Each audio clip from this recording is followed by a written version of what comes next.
Clive. Go on, then. Finished, are you? Trouble with your gear, or... So, what'll it be?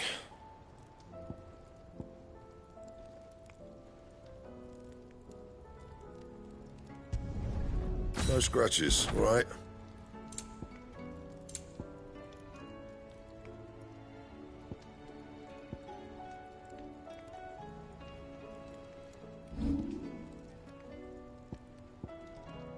Don't waste my time. You ain't got the stuff.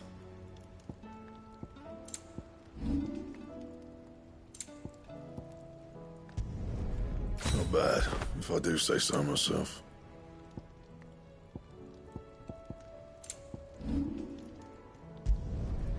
My best work, but it'll do.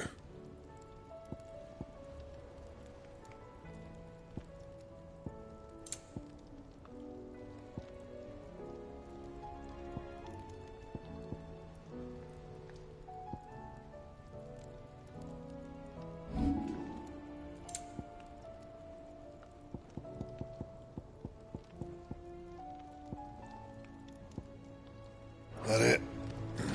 Fine. First the skies, then the crystal.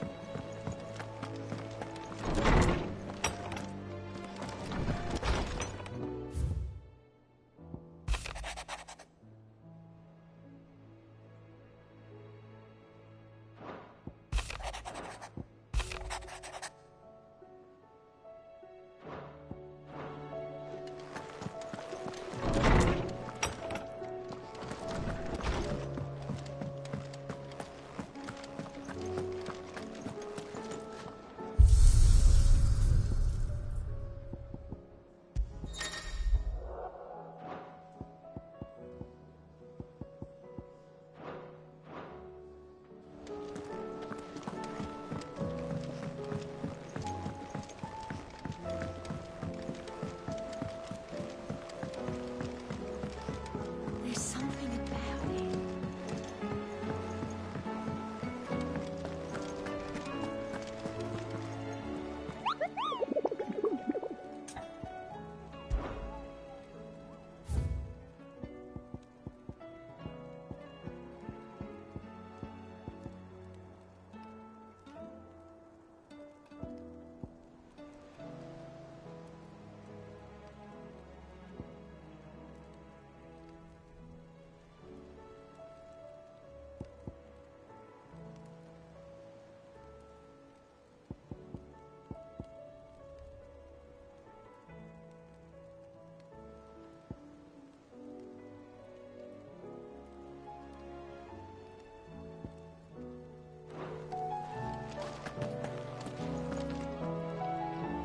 Still alive, I see.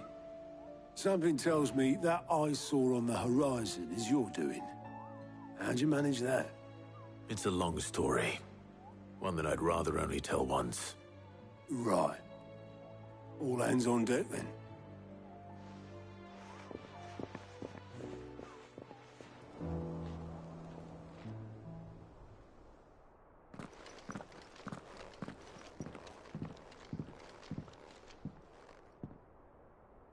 Is this everyone?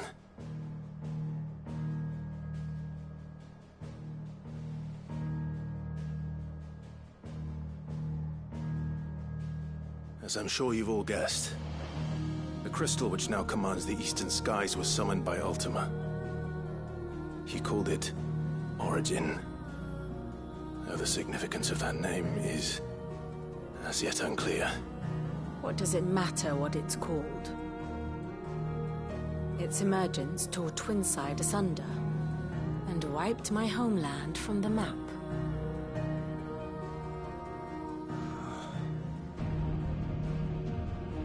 Mention of the Dominion spires can be found in the oldest of Valisthian records.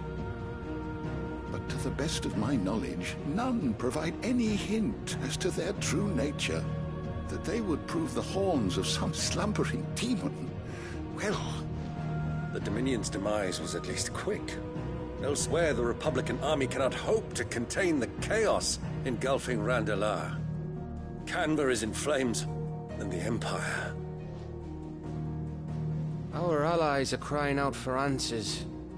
I've sent the Cursebreakers to give them what assurances we can, but right now that amounts to fuck all. They wouldn't be able to stop what the skies have started in any case.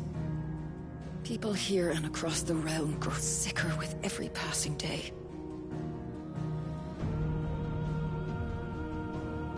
Could it be that this new Mother Crystal is like the others? That it draws upon the land's ether? It certainly looked that way from stone here. If that were true, it would explain the hastening spread of the Blight since the crystal's appearance. Would it not? And as the land's ether slowly rises to the surface, it pools, corrupting all who cannot channel its energies. Archay above, ether floods below, and in the middle, here we languish, hopelessly entrapped.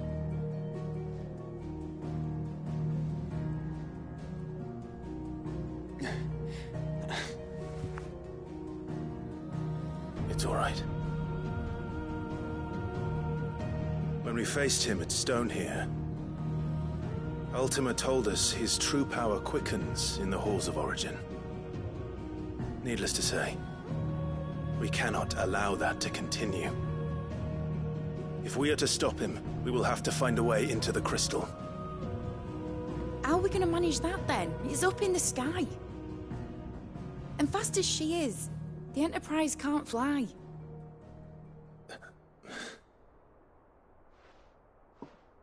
It's a lot to take in, and I reckon we'd all benefit from some time to clear our heads. The answer will come to us. Don't you worry.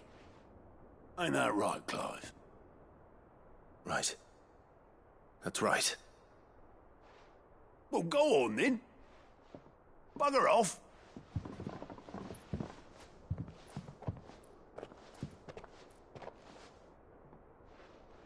Same goes for you, Clive. You won't solve anything like this. Trust me. Go and get some fresh air, eh? Thank you.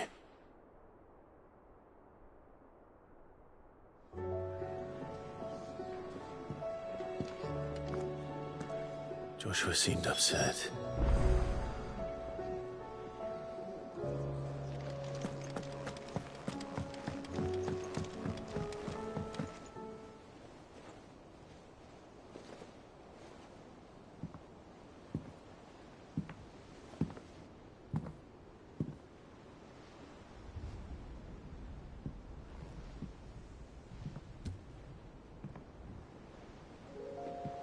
Ultima may have created us, but he doesn't make us who we are.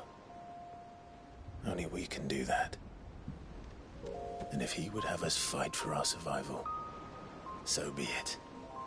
It's what we've been doing all along. Much like Ultima himself, it would seem. His new world being naught but a means to survive. And so, we must contend to decide which of us shall inherit the land. Should Ultima prevail, it will mean death for us all. Of that, we can be certain. But even should he fail, what world awaits us? A withered, godless place, where our newfound freedom will most like prove a chain in itself. Well, that may be. But a chain can always be broken. As long as one has the will to break it. It won't be easy. It may take generations. Centuries of suffering. And that is, if everyone plays their part. But it will happen. And when it does, it will be on our terms. That is the world that awaits us. Indeed. And what better world could one wish for?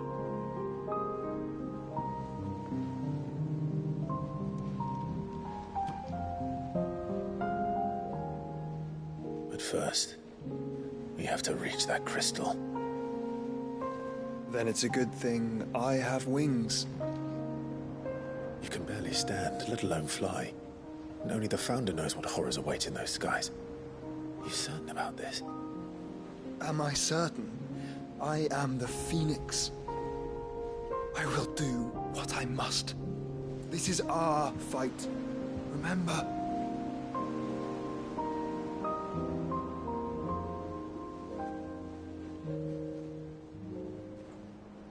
All right. I yield. But only what you must, yes? I'm still your sworn shield.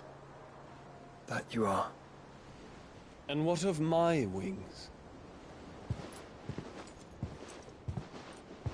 Lest you forget, you go to stand against a god. I would not have you succumb to fatigue before the fight begins. Ifrit, your brother mentioned that some few of the dominants who had lost their power to you were still able to prime. Is that true? It is. But their icons no longer submitted to their will.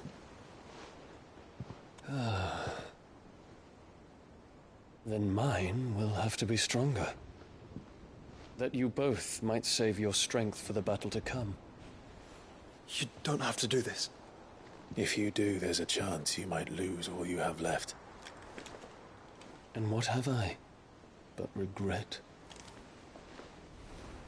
My life ended in the Dominion. I fear death no more. Besides, I would have words with Ultima. He has much to answer for.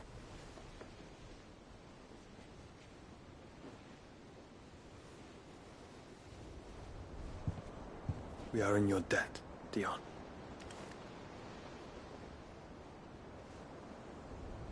We can speak of debts when this is over.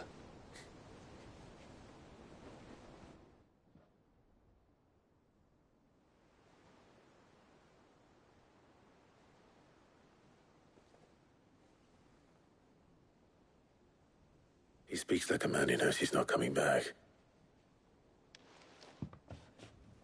And has come to terms with that. That doesn't mean that we have to, does it, Clive? Time to talk to Jill. I only hope she understands.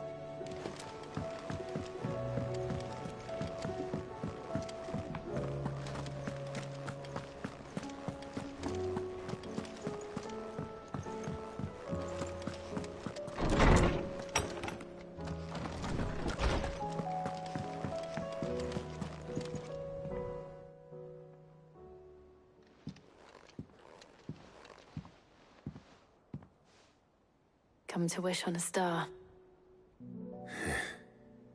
That might not be such a bad idea. This is it, Jill. You know what I have to do. Why I have to do it. There's no turning back now. This is where our journey was leading us. Where it will end, for better or worse. I could pray to Metia for you. But you'll be all right, won't you, Clive? You always are. I did promise we'd watch the moon together. I'll be waiting.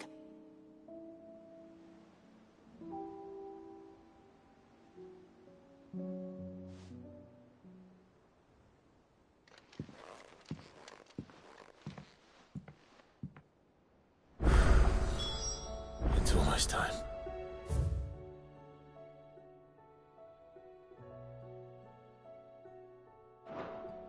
Better make sure I haven't forgotten anything.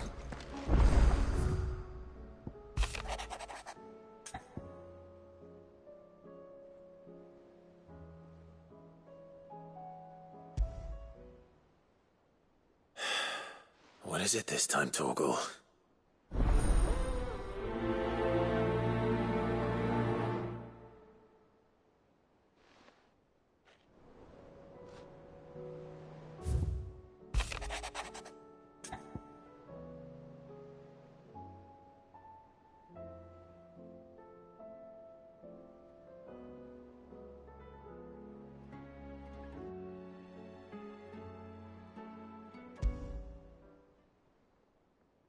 Something tells me this is no mere adventure story.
Say what you will, Lady Karen has seen our...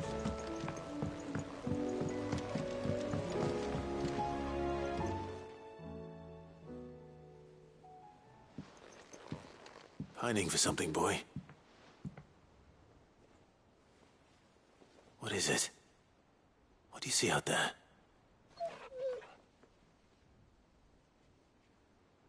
I never did ask where you got that anklet of yours. From Sid, that's why. On the day he brought him home. That long ago? And you're only thinking to ask this now? Sid saw that the pup had a habit of gnawing on his leg, since you ask. Clap that there iron on him to keep him from doing it. What was wrong, boy? I'll take like as not. Must have been hard on the poor whelp losing his loving masters at such a young age. Doubly hard in being a frost wolf, torn away from his icons and all. Sid would always tell him, you want that iron gone, you find what it is you're looking for. I reckon what he was looking for was you. I'm sorry, Torgal. Sorry for making you wait so long. Let's get that thing off you.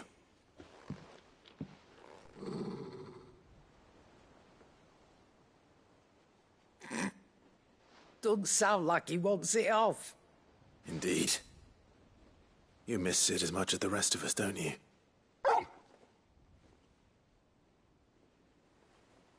You want me to go with you somewhere?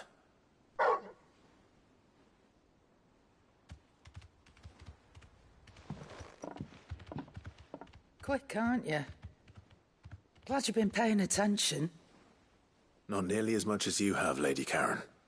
Aye, good thing and all. It's not like Gav would have kept him in nuts and rubbed his belly these past 10 summers.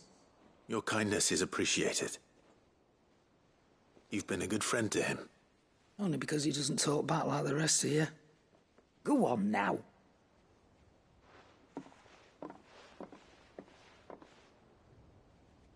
Where to then, Torgal?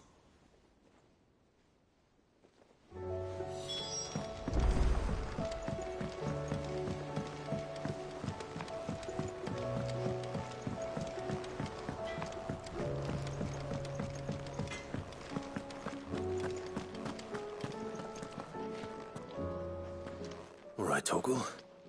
Where are you taking me? I'm going to need a little bit more than that, boy. Do you have a better hint for me? Unless... you've already given me one. Back on the rear deck, you were looking west, toward Rosaria.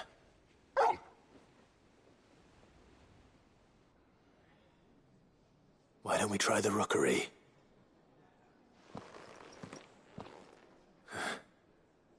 I haven't been to the island in almost 20 years. To Port Isolde, then. Fingers crossed the old mooring is still there.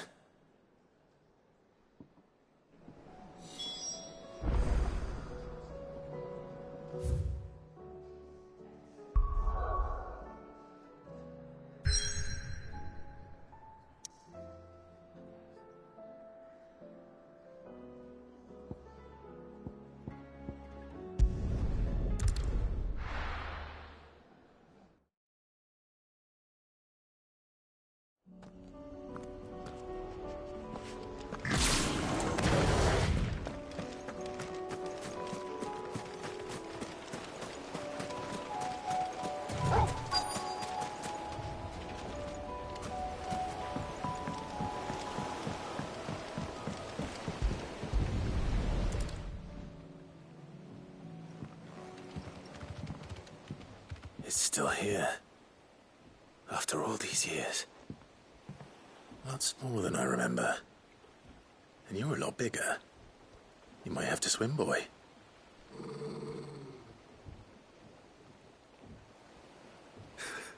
I wasn't being serious.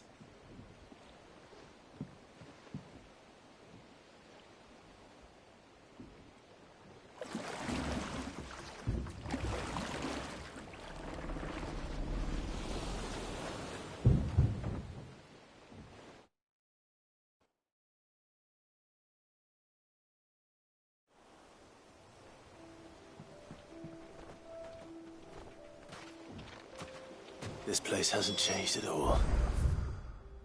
The rookery's right through those trees. Come on. Race you there?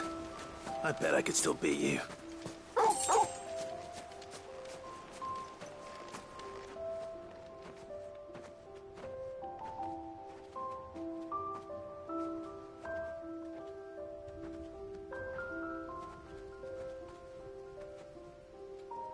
Here we are. This was our hideaway. Wasn't it, Torgal?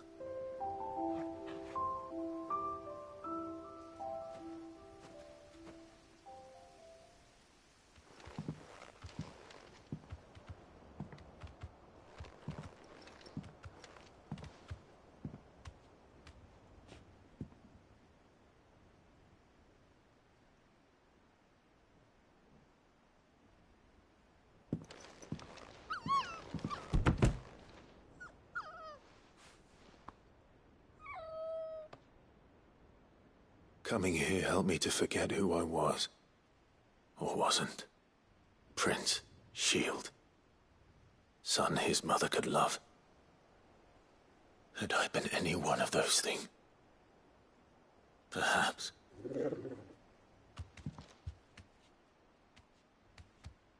What is it, boy?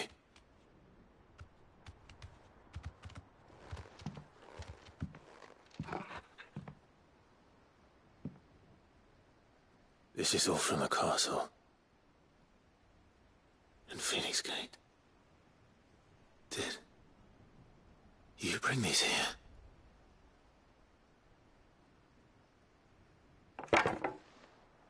My sparring sword.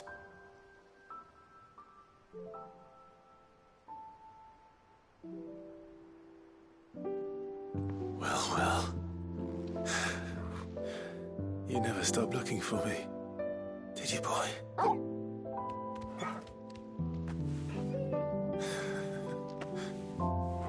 Thank you, Torgal, for never giving up,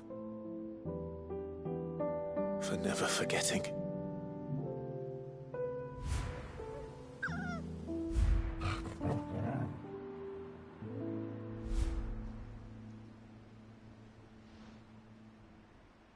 Let's take this with us, shall we?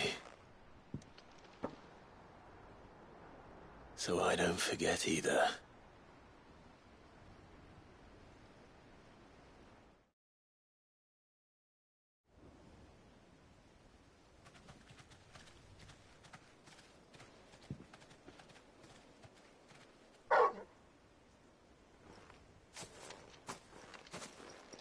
That's not the way back to the boat, Torgal. All right. I'm coming. I think I know where we're going.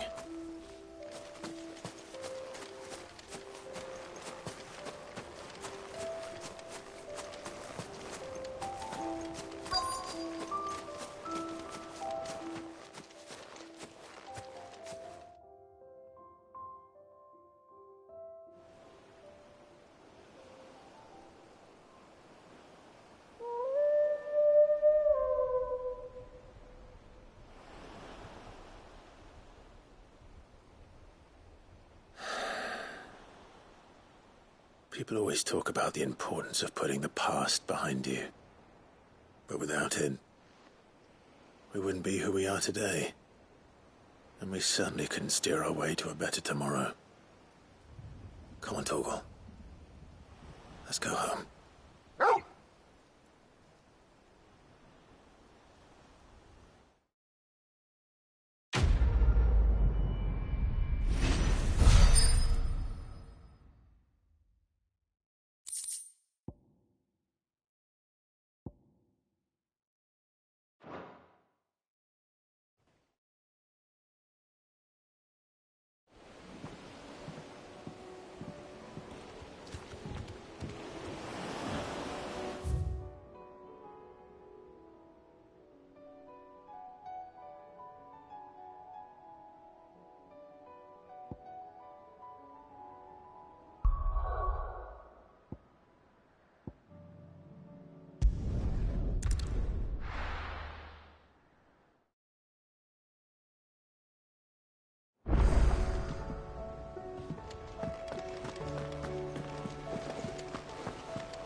Vivian, I read your note, and I'd be happy to help you find the book you're looking for. Thank you, Clive. But tracking it down will not be easy. Are you sure? Please. You have always granted me your wisdom and insight whenever I asked. It's only right that I return the favor. Or at least attempt to. You are too kind. Alas, what I ask of you is rather more trying than delivering the odd lecture. I spoke with Harpocrates to see if he had any inkling as to where another copy might be found, but perhaps it is best that you hear the details from him. If you say so. Forgive me, Clive, for asking this of you. But this book, it set me on the path to becoming who I am today. Its importance cannot be overstated.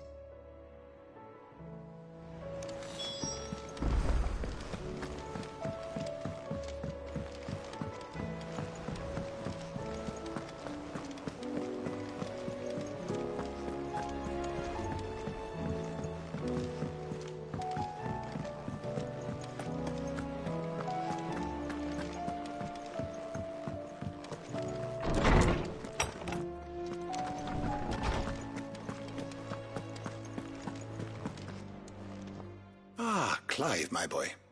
What a pleasure it is to see you. Harpocrates. There's something I need to ask you. I've been charged with locating a book called From a Distance. Then you seek a rare gem indeed. One whose name I had not thought to hear from your lips. You've been talking to Vivian. Right as always. But she didn't seem keen to tell me very much. I take it she didn't like what you had to say. And yet I gather it did naught to dissuade her. Clive, if the young professor has tasked you with obtaining a copy, I fear she asks the impossible. The executors would not allow it. The executors? Coveters of Secrets. A clandestine organization committed to the collection and intenebration of forbidden texts and technologies. One such text being the tome Vivian seeks, chronicling as it does the true history of the enslavement of bearers. A tale which could overturn the established order were it ever to become widely known. Or, so rumor has it. I've never actually read the thing, or even set eyes on it for that matter. How is it that I haven't heard of this organization? Why, secrecy is the executor's watchword. They lurk in the shadows, emerging only to seize that which must be seized, be it books, inventions, or people, before disappearing again, leaving nary a trace. Which would explain why Vivian's copy was snatched from her grasp not long after she found it. By the hand of the executors, yes. But what drives them? Self-interest or ideology? A fine question. Sadly, all that is known of the executors can be recounted in a single breath. You may just as soon ask me of their origins, numbers, or the identities of their leaders. Any answer I give would be pure speculation. Then my hunt was doomed from the first. What was Vivian expecting? That I'd pluck it from thin air? Not from thin air, no.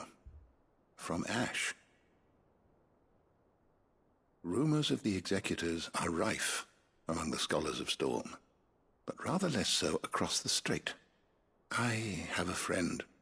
Well, I had a friend in the village of Garnick, a collector of rare tomes, upon which subject we would oft correspond. Alas, I have heard naught from him since the skies fell dark. And no doubt he, too, has turned. But, though he did not mention it by name, it is possible that a surviving copy of From a Distance yet rests upon one of his many shelves, quietly awaiting discovery. If you were, by some chance, able to save even a single book from the poor man's library, I know his soul would rest easier. Very well. When I next find myself in Waloed, I'll be sure to pay Garnick a visit.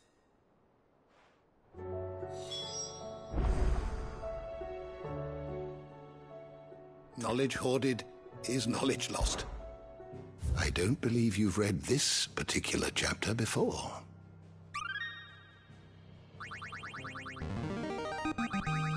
There is a rather fascinating excerpt I've been meaning to show you.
What subject shall we consider today? Did you learn everything you needed?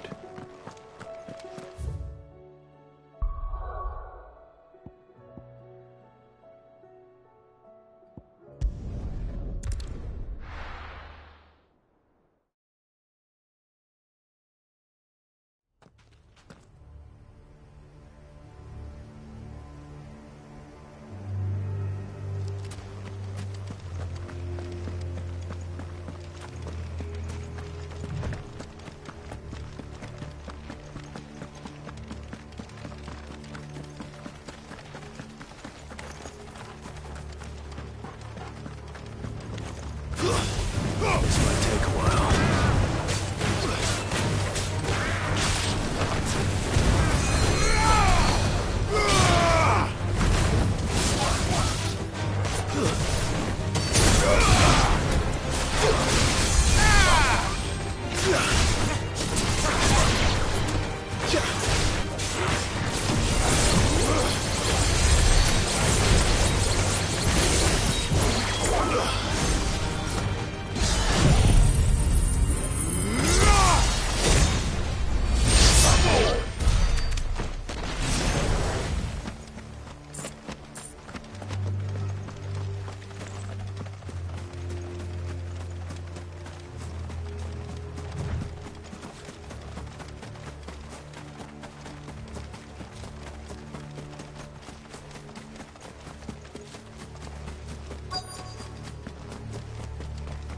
The entire village looks abandoned.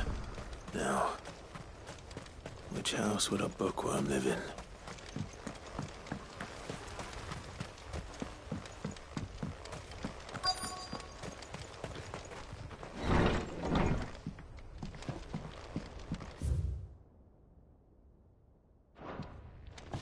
This is a Royal Army logbook.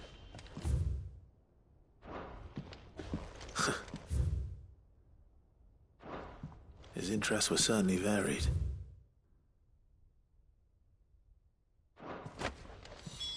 This is it.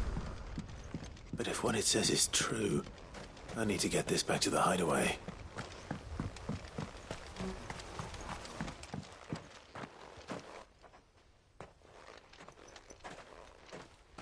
Leaving so soon, stranger? We've been watching you. From a distance, so to speak. Subtle. I know who you are. Then we need not waste time on introductions. Hand me the book. Leave it in our care and return to your life. Your care? Do you mean to burn it or bury it? That is not my decision to make. But by one means or another, its contents shall be removed from the common record. Then I'll have to politely refuse. I won't let you erase our history. Then we find ourselves at an impasse. Very well. The book can just as easily be pried from your dead hand.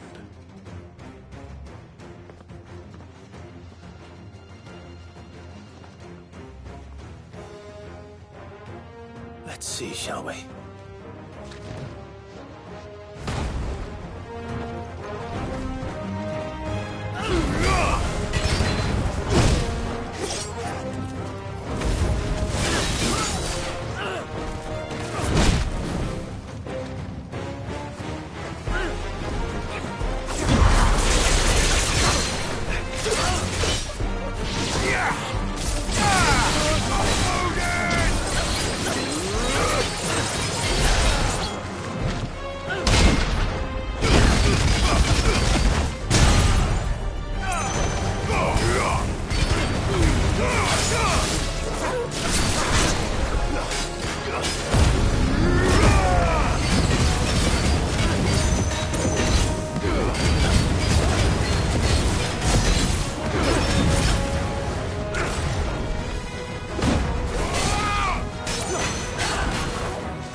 Impressive. But we have other means. We shall claim the book yet. Why do you want it so badly anyway? It lays out in no uncertain terms the vanity and avarice of mankind. It tells the shameful history of the persecution and oppression of a gifted few by a giftless many. Would you say that this interpretation was correct? I don't know. You don't know. Your sword may be sharp, but your wits are dull. So let me answer for you. There is no correct interpretation of history. That a series of events took place may be proved beyond a doubt. But there can be no single, immutable explanation as to why they came to pass. It is a question of numbers and of belief. If enough people believe that a set of events occurred for a reason, that belief becomes the truth. So you're trying to control the truth? We are trying to protect people from themselves, from knowledge that would bring them naught but pain. That is all. You may keep the book, for now. The world is small. We shall meet again. Until then. Wait! Damn it. Let's get this back to Vivian. Perhaps she can explain what that was all about.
was here to meet us. Pity they don't seem fond of visitors.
I've had warmer welcomes.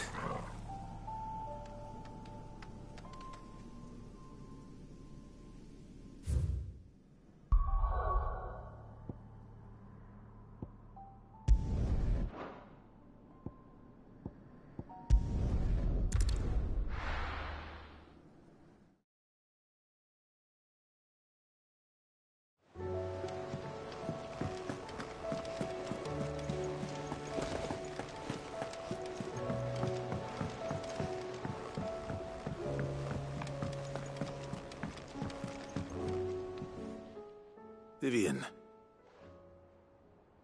I found it. The book you lost.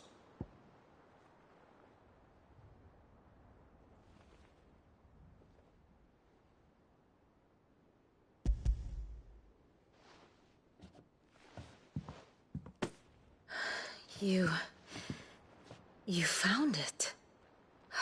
Thank you, Clive. Even though I asked this of you, I was not entirely sure it would be possible. I feared the executors had seized every copy. I met with one of these executors, and I convinced him to let me keep it.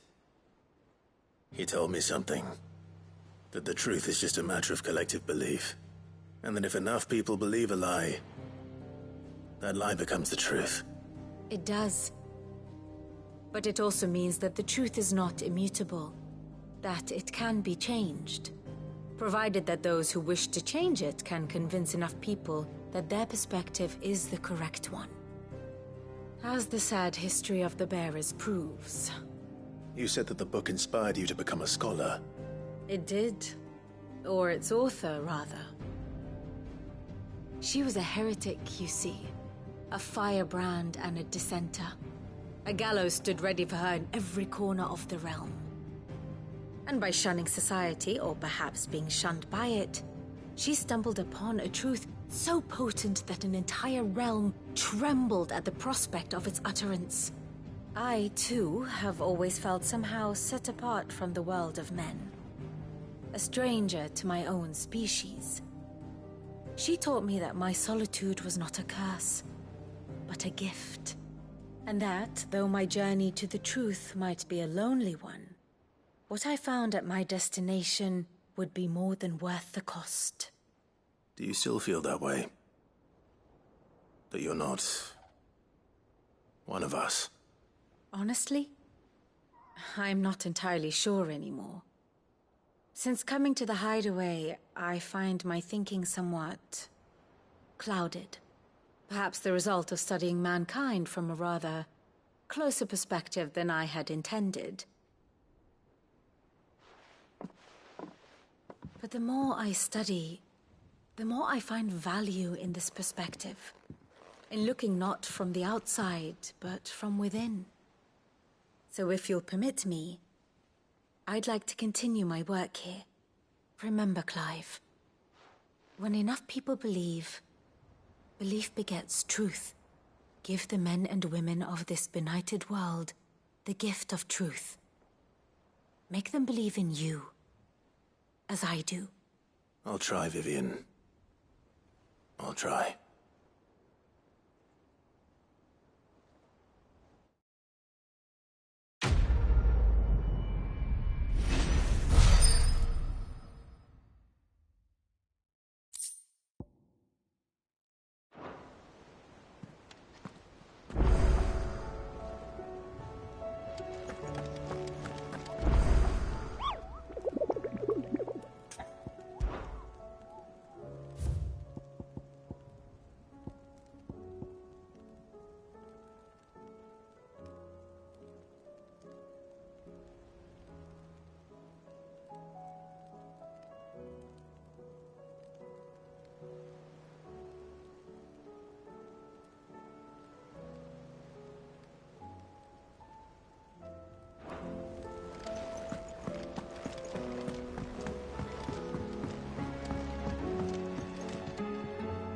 Sid, I was wondering if you could help me. It depends what with.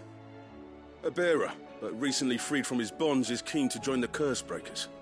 As you know, the work we do is not easy, which is why we test every volunteer's suitability. I was hoping you could oversee this one's evaluation. I don't mind, but why this one? Because he wants to be a scout. Our ranks are filled with men and women capable of breaking chains and putting slavers to the sword. But scouting? We're few with the nose for that, which is why we still rely so heavily on Gav.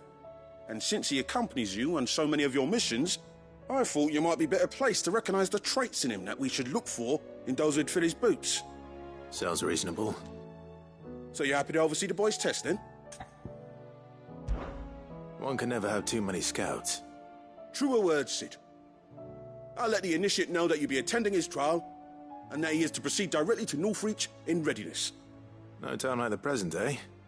No time like the present. I'll await you there.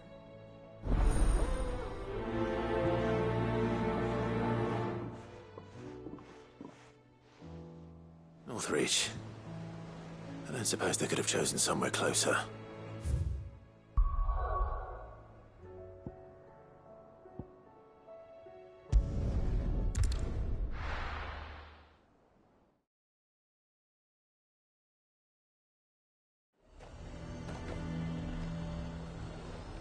Nazir might at least have mentioned where in Northreach he'd be testing this recruit. I'm nervous. Is it alright to be nervous? Well met, Sid. This is the initiate. Ember, present yourself. At your service, Master. Please, just Sid. There are no masters here. Your life is your own. Oh, of course. Thank you, Sid. The sergeant says you'll be evaluating me at my trial. To become a scout, yes. You are aware of the dangers inherent in that role. I am. But I swore I'd face them. Just like the man who saved my life. And who would that be? Gav. It was him who found me and freed me. No magic, no support, just one man and his nose. Came and sniffed me out. It taught me what one man can do if he puts his mind to it. And I've been training ever since, so that one day I can be someone's saviour, just like Gav was mine. I'm sure he'd be flattered.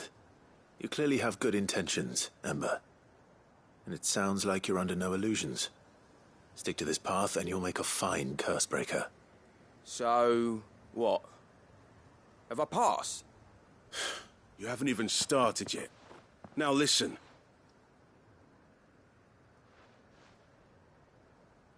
Not far from here is an Imperial lookout, Eastwatch.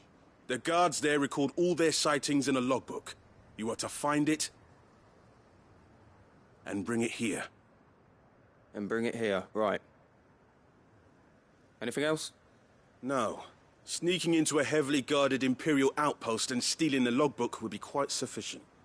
You will need to assess the situation, determine a point of entry, create a distraction and effect an escape, all without being discovered and thrown into an Imperial oubliette. Ember, Gav isn't our best scout because he can do everything. It's essential that you know your limits. Know my limits, right. I won't let you down.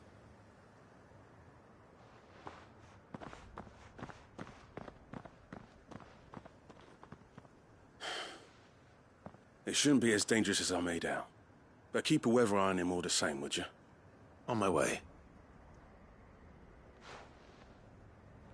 All right, Ember. Impress me.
These are clean kills.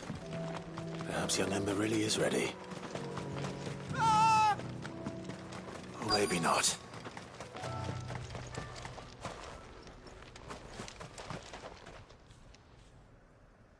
Damn it. Ember, draw your sword! I can't! Then run! If you want him, you'll have to go through me.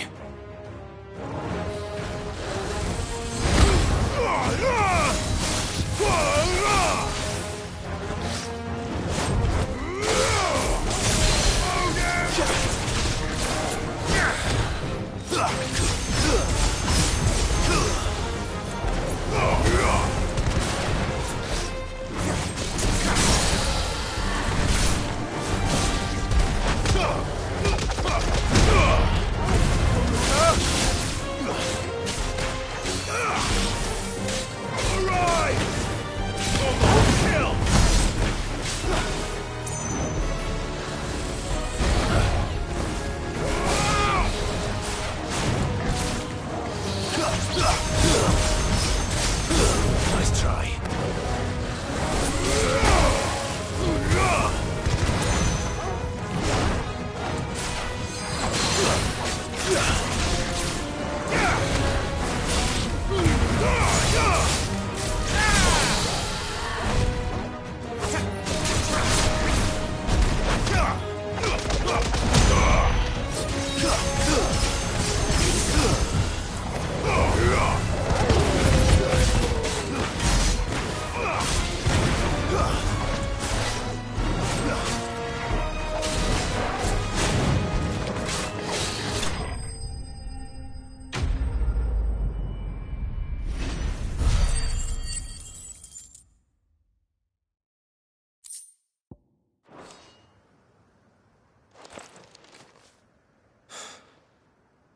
Ember, are you...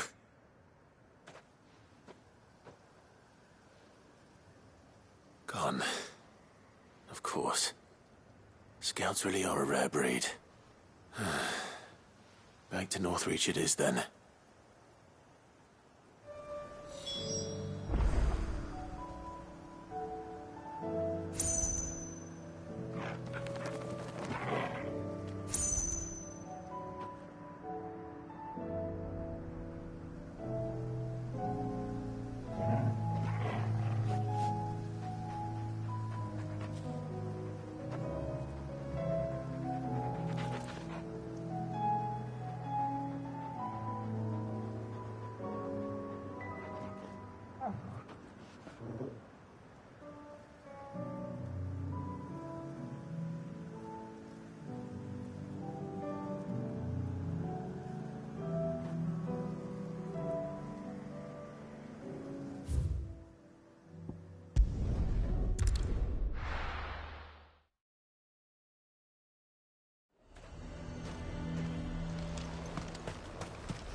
I didn't expect you back so soon.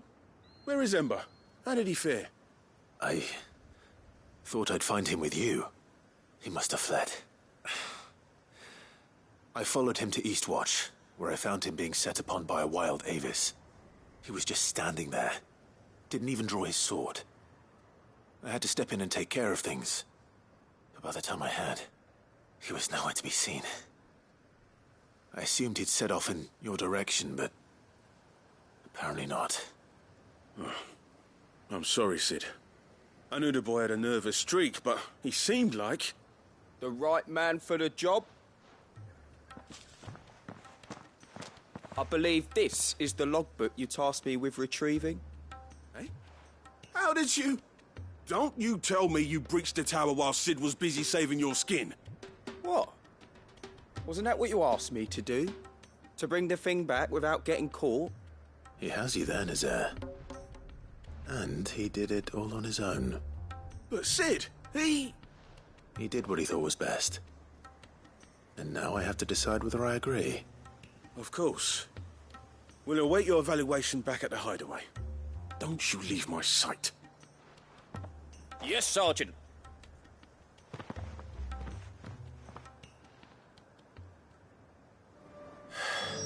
This won't be an easy decision.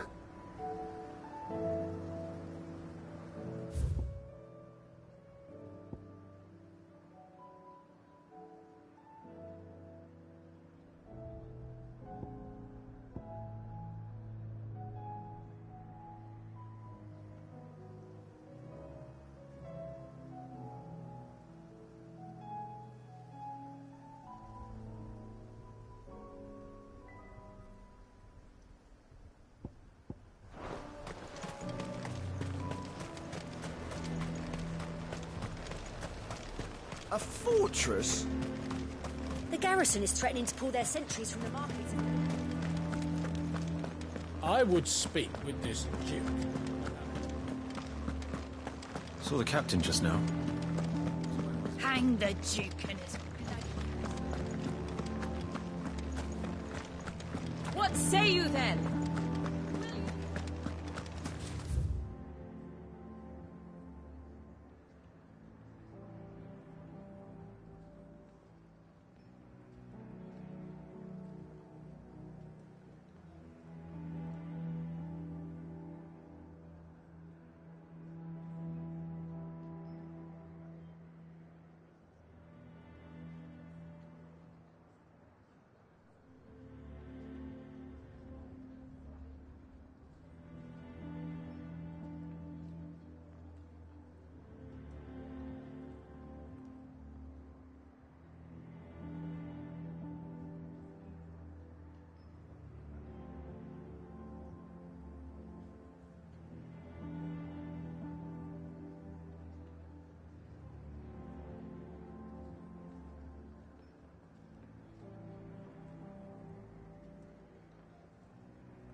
Welcome back. Wraiths give you any trouble?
Sweet dreams.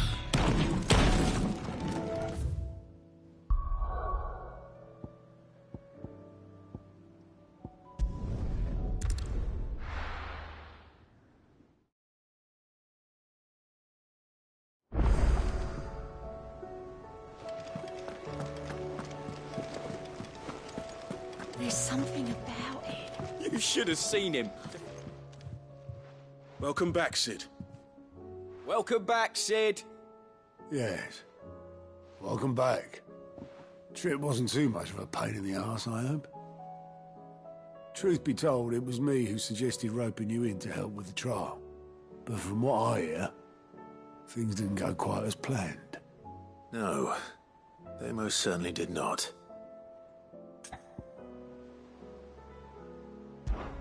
Ember lost his nerve in the face of a beast of prey, but he didn't lose heart.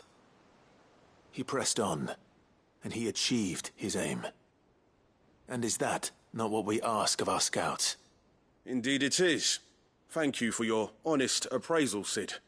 The fact remains, however, that Ember will not always have a battle-hardened warrior on hand to pluck him from the jaws of peril.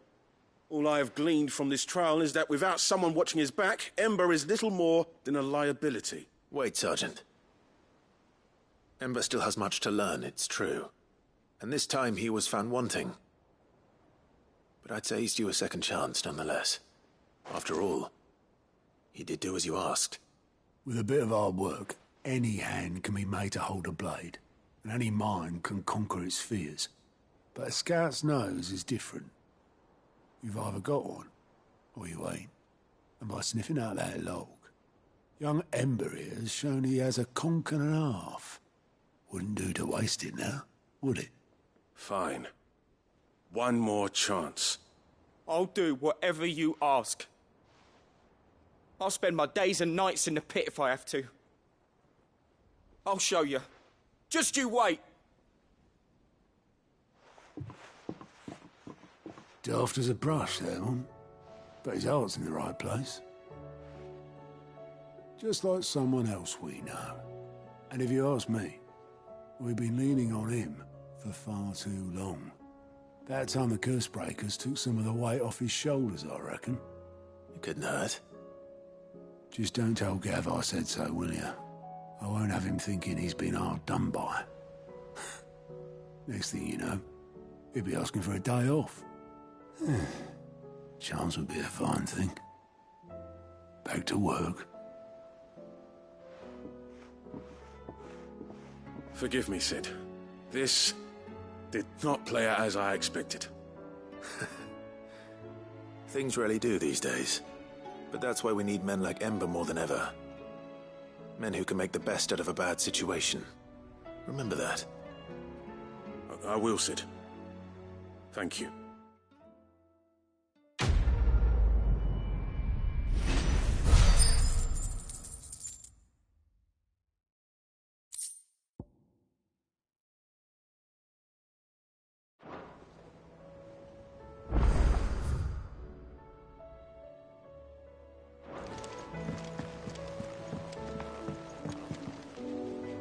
Sid, do you have a moment?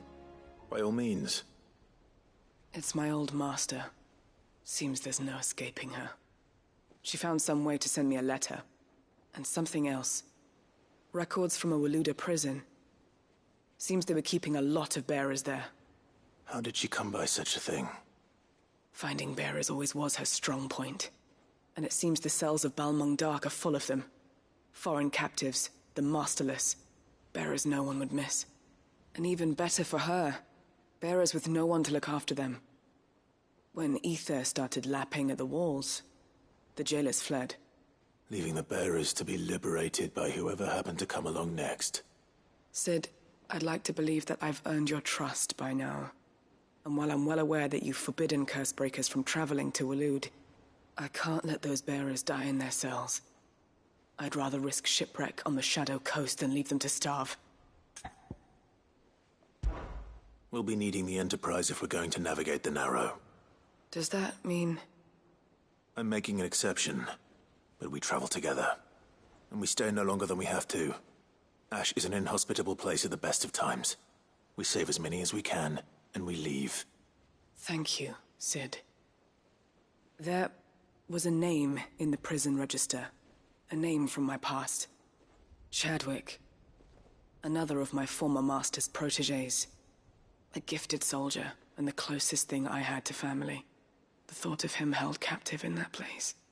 He must be very important to you. He was. Is. Then we find him. The entrance to the prison lies in the shadow of Ravenwit Walls, just beyond the portcullis. We should head there as quickly as we can. I only pray there are still bearers alive to save. As do I, Doris.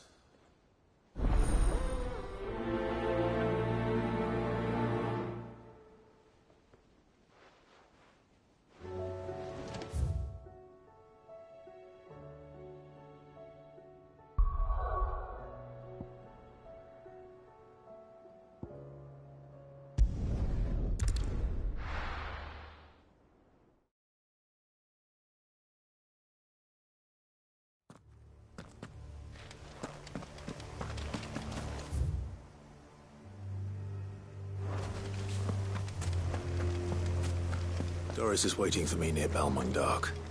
The longer she's out in the open, the more likely she is to be found by a Kashyyyk. I need to hurry.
There were no guards, I take it?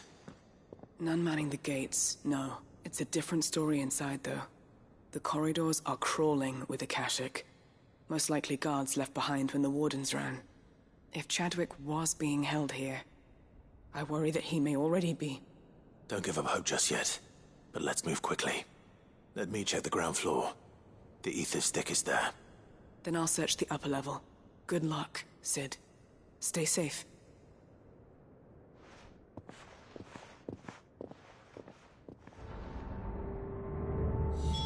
Just how bad are the floods inside the walls? Bad enough to turn a bearer? I hope not. We're risking a lot just being here. Better keep my eyes open for signs of life. It's over!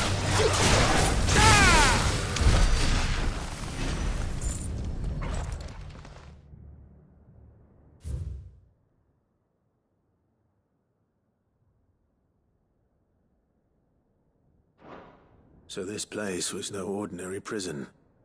And I doubt they'll have taken the creature with them when they fled.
Minimal loss of Waluda lives.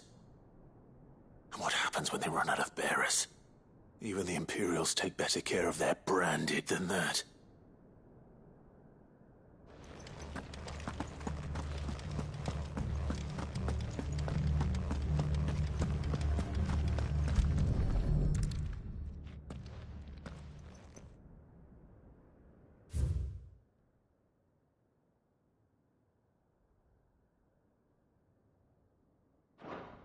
They were feeding bearers to it. This is even worse than I'd feared. Nothing but Akashic down here. Hopefully things are looking better upstairs.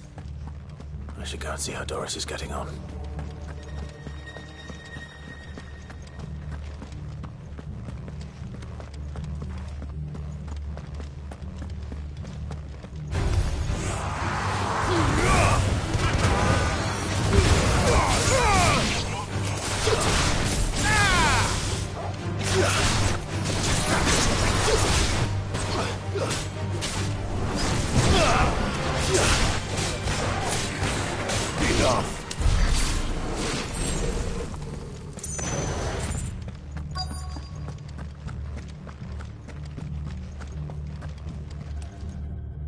No lock downstairs. But I did find out that this place was more than just a prison. Something far more sinister was happening here. I know. I've been reading some of these documents and... it can't be true, can it? Bearers die every day in service of their masters, but this is so much worse. Pitting bearers against a wild beast armed with nothing but their wits? And all in order to bring about more death. And not just those who could fight, but the elderly, children even.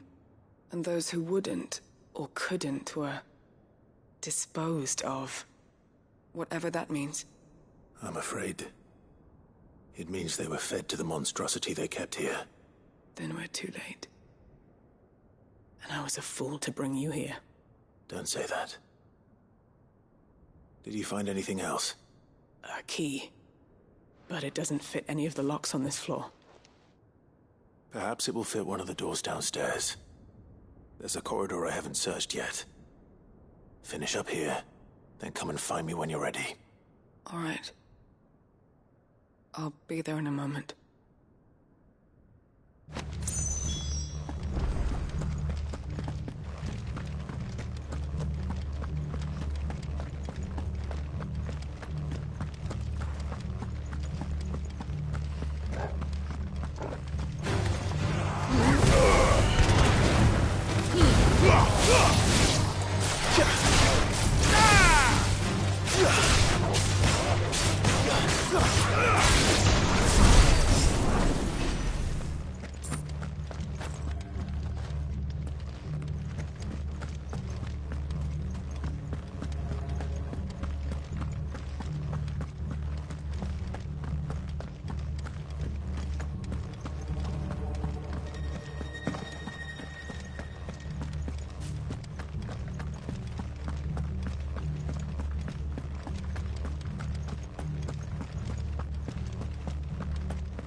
Let's see what we can find down here.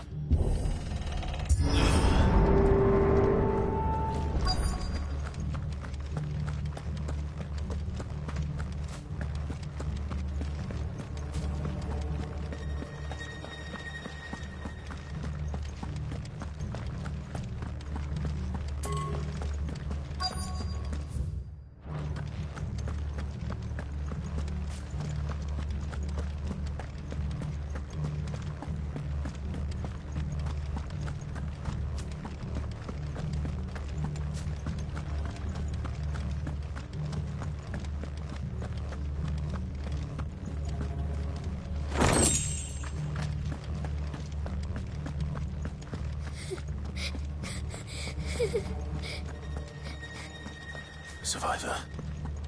And she sounds close. Who are you? There's no need to be afraid. Are you alone? Are there any other survivors? Some of the guards. They're still here. But something's wrong with them. Everyone else was eaten by the monster. Of course there were. Thank the Founder. It was worth our coming. But I'd rather we didn't linger. Are you ready? Ready when you are. You poor thing. He must have been terrified. Did Chadwick send you? What? He fought the monster. Distracted it so I could run away. He must have sent you. He promised to free the others too. Where is he? He opened your cell, didn't he? He wouldn't be here otherwise. Chadwick.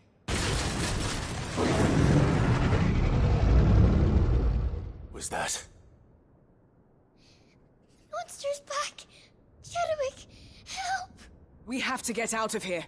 Doris, keep the girl safe. All right. You put that bearer-eating bastard in the ground. It's out there waiting for me. I can't let it live. Not if it's got a taste for bearers.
Torgal.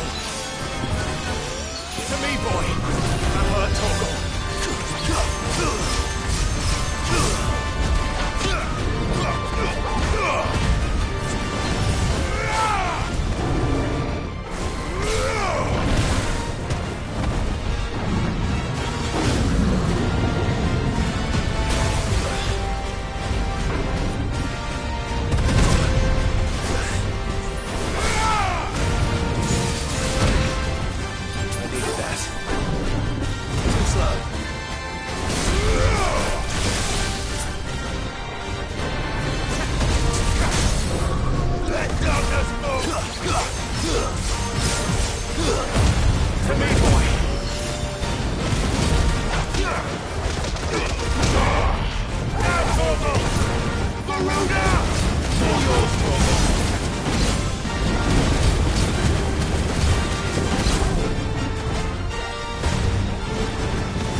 Finally. Sid, are you hurt? I'm fine. I think.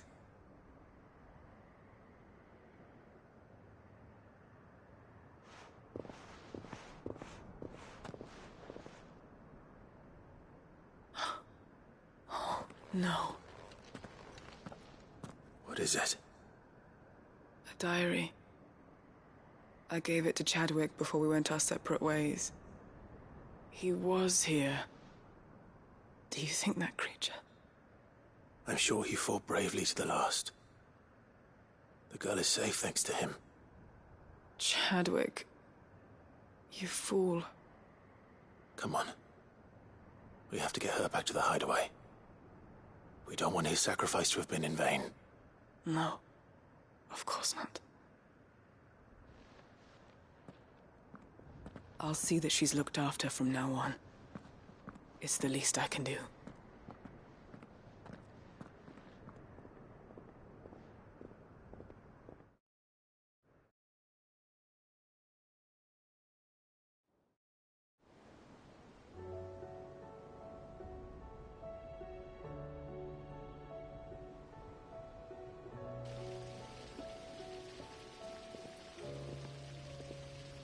From what I hear, you've barely left the girl's side in days. I hope she's recovering from her ordeal. She is. Slowly but surely. She's far tougher than she looks. I thank the flames we found her. If we hadn't... I know. But we did. I'm sorry we weren't able to save Chadwick. There's no need to apologize. Without your help, I would never have found out what happened to him. How he fought to the bitter end to save her. To save Haida Marie. That's the man I remember. The man I thought of as a brother. I wish I could have met him. I'd like to hear more about your past. If you don't mind, that is. Of course. You already met my former master. She trained Chadwick and I to do two things. Kill and obey. We were supposed to be sold to the highest bidder when the time came. But no bid was ever high enough to convince her to part with us. For years we were her daggers in the shadows. But we could never quite shake our doubts about the things she made us do. And then, one day, we just couldn't do them anymore. So we escaped. But staying together was out of the question. They would have found us too easily. After so many years of training, the pull to serve was always strong. It scared me to think he might have taken another master, become a dagger in someone else's hand. But even in captivity, the battles he fought were his own. And he died not as someone's tool, but as a hero. Haida Marie is proof of that. Bearers can cast off their shackles. And the Cursebreakers will show them how. I'll fight until my dying breath to see it done. For Chadwick, and for all of us. Thank you, Doris. We'll be counting on you.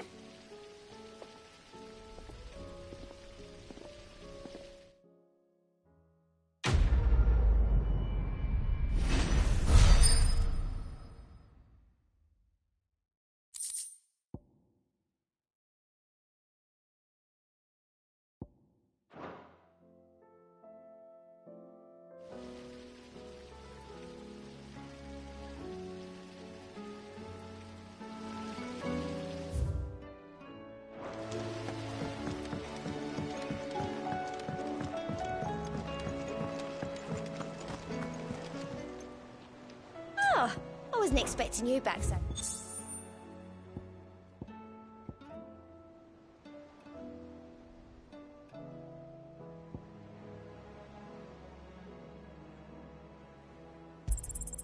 All yours.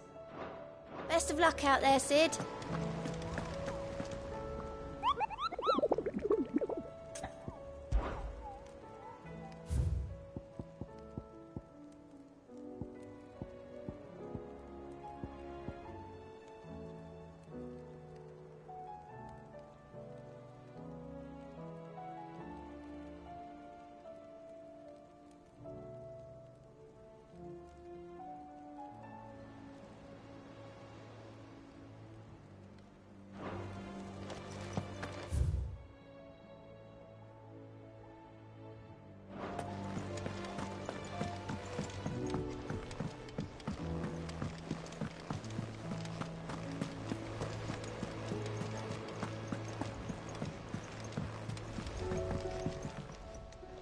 Ah, Clive.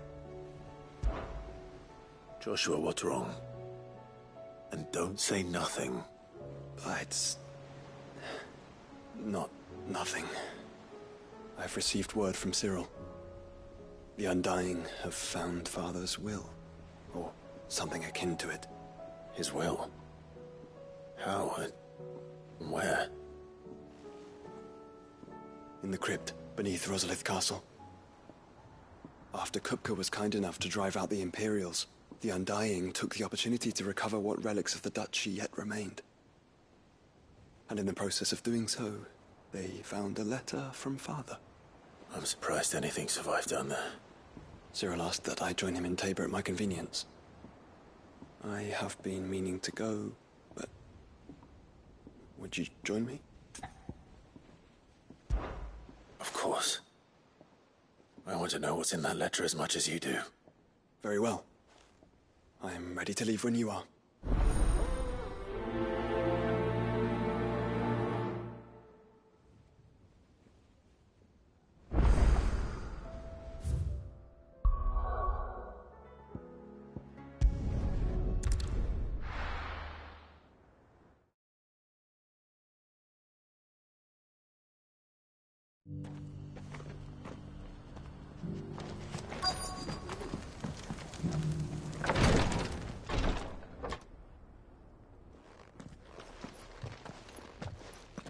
Your Grace, my lord, I trust your journey was not overly onerous. Cyril, you found a letter from Father? Yes, I have it here.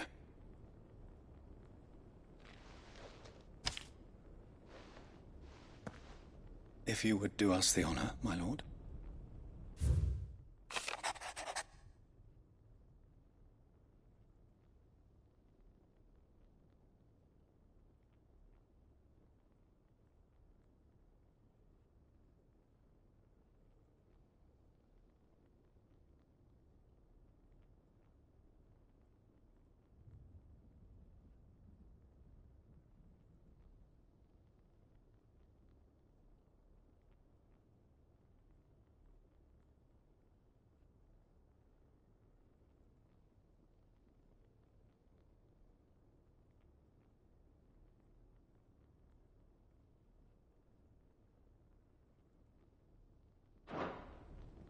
An inheritance. It would seem the late Archduke penned this missive shortly before his passing. The day before we left for Phoenix Gate. What are these plans he spoke of? His plans for the duchy, Your Grace. Your father entrusted them to my predecessor, the former bearer of the Burning Quill, who entrusted them in turn to me. The complete emancipation of bearers is their stated aim. But your father's dream did not end there.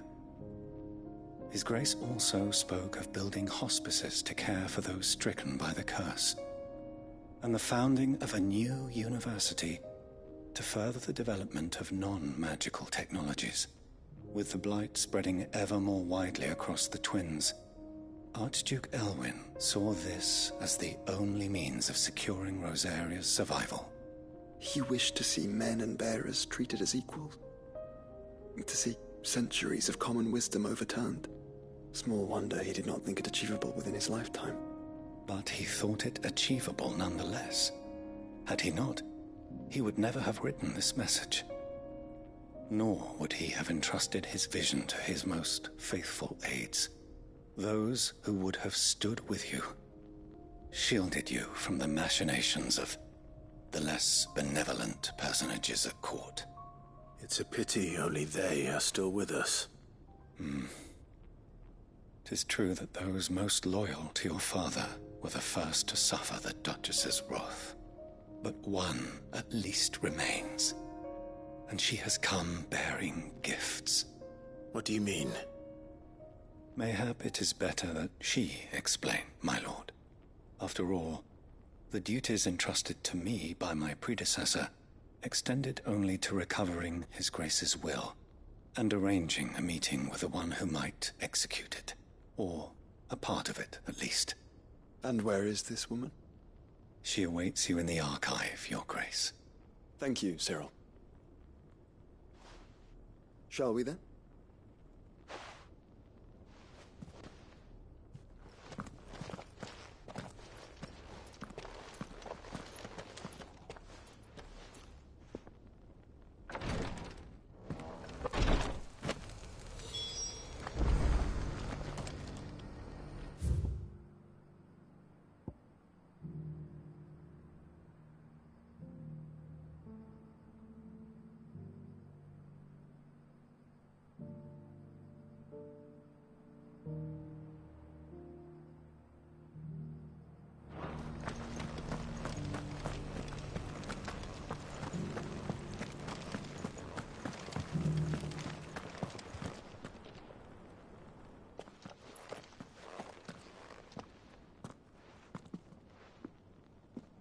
My lord, your grace.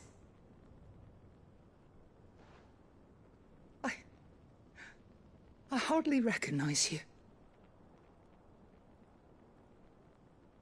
I am Goditha, retainer of House Rosfield, loyal servant to the Phoenix and his shields. Your father, the Archduke Elwyn, entrusted me with the delivery of a gift. I only hope you can forgive my tardiness in bringing it to you. Lift up your head, Lady Goditha. You have our gratitude for your service to our house and to our father. I merely did my duty, as any proud Rosarian would.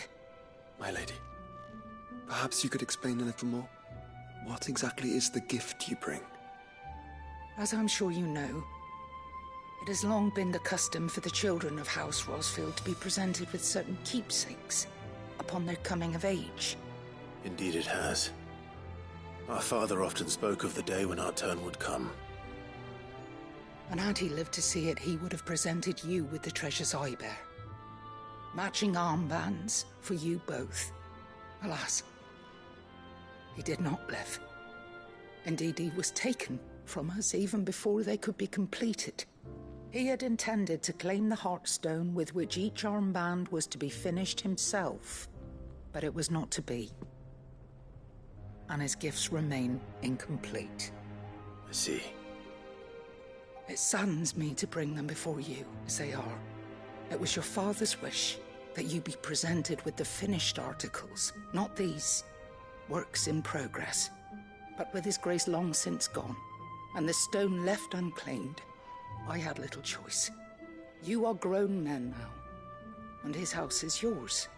And while I would not presume to insist upon your claiming the Heartstone in his stead, I know that nothing would have pleased him more than for you to do so.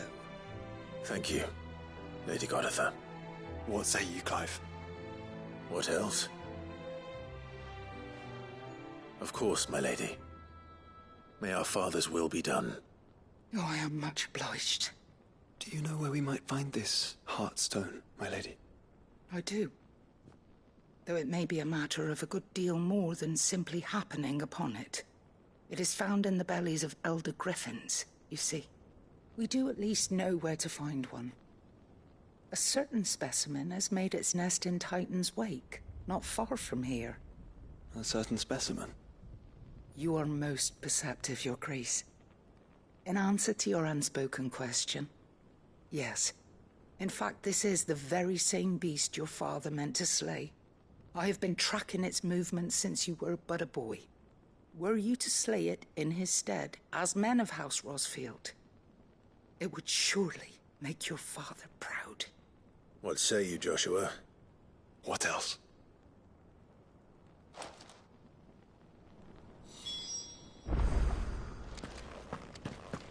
Titan's Wake is...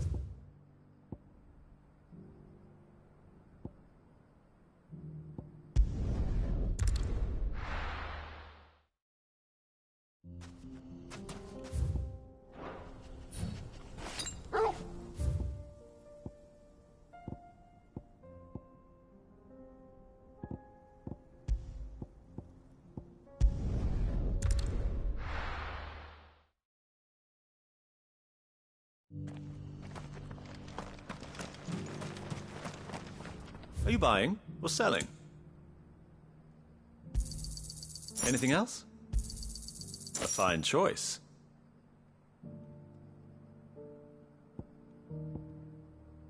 Come again.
Why the hell would Victor take the bearers?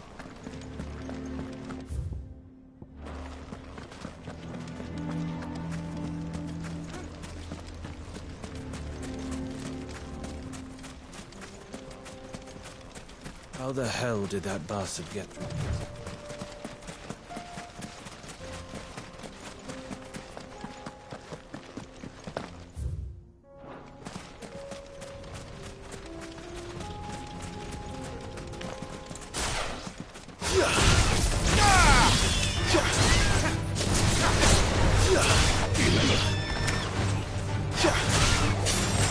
Farewell.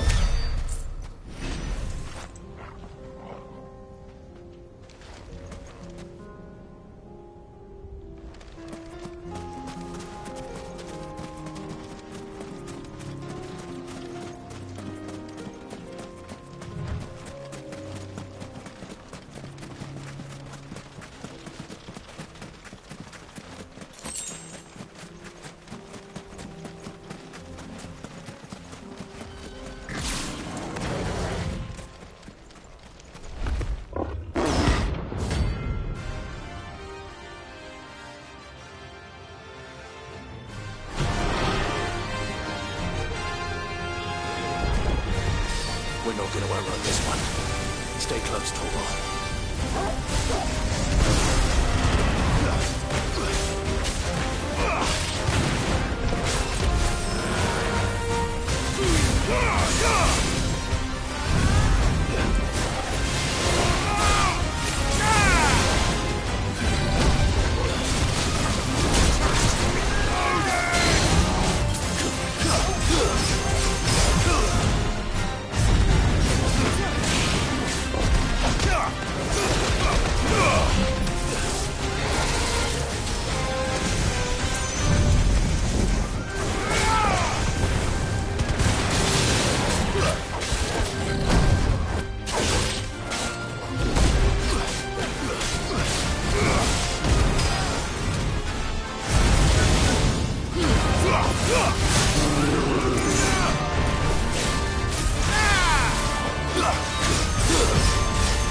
want someone your own size.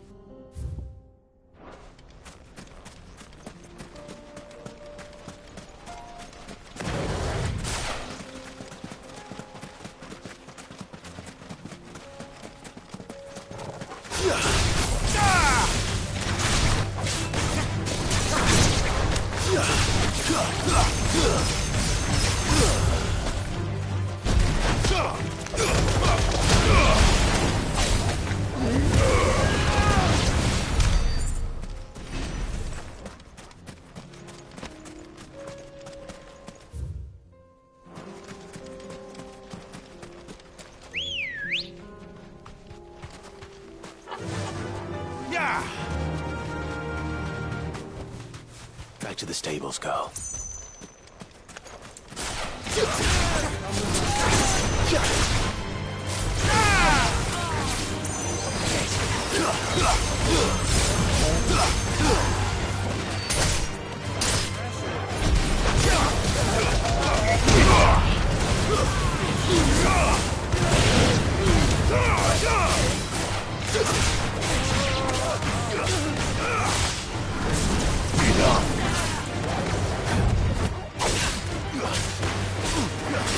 Finished.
You deserve a rest.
Eyes peeled, Joshua.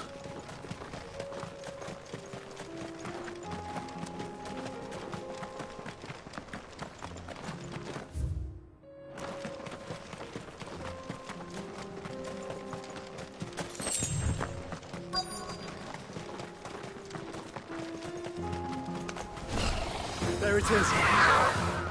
For House Rossfield.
Is this the Heartstone? I expect Lady Godotha will know.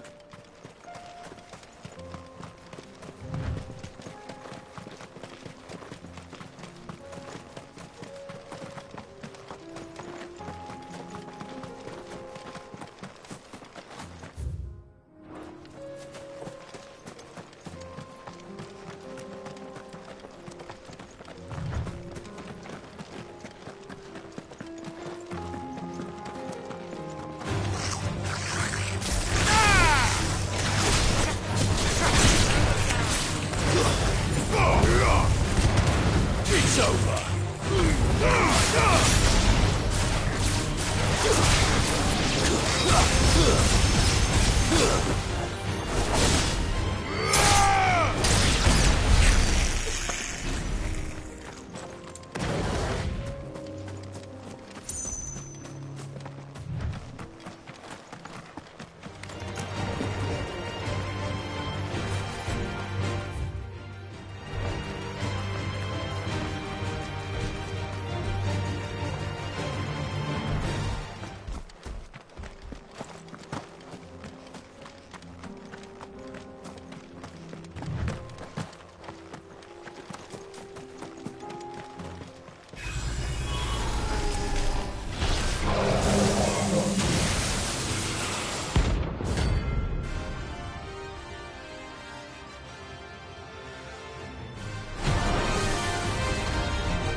Thank the Founder you were safe. The Griffin is slain then? And the Heartstone claimed.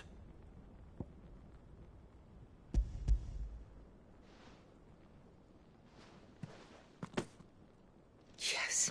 This radiant luster, like frozen flame. It is just as your father described it.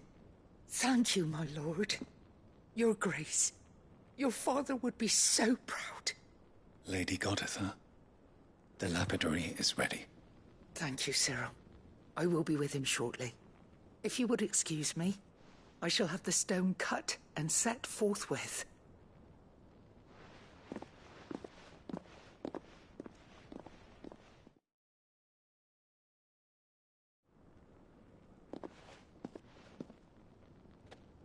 The armbands are complete.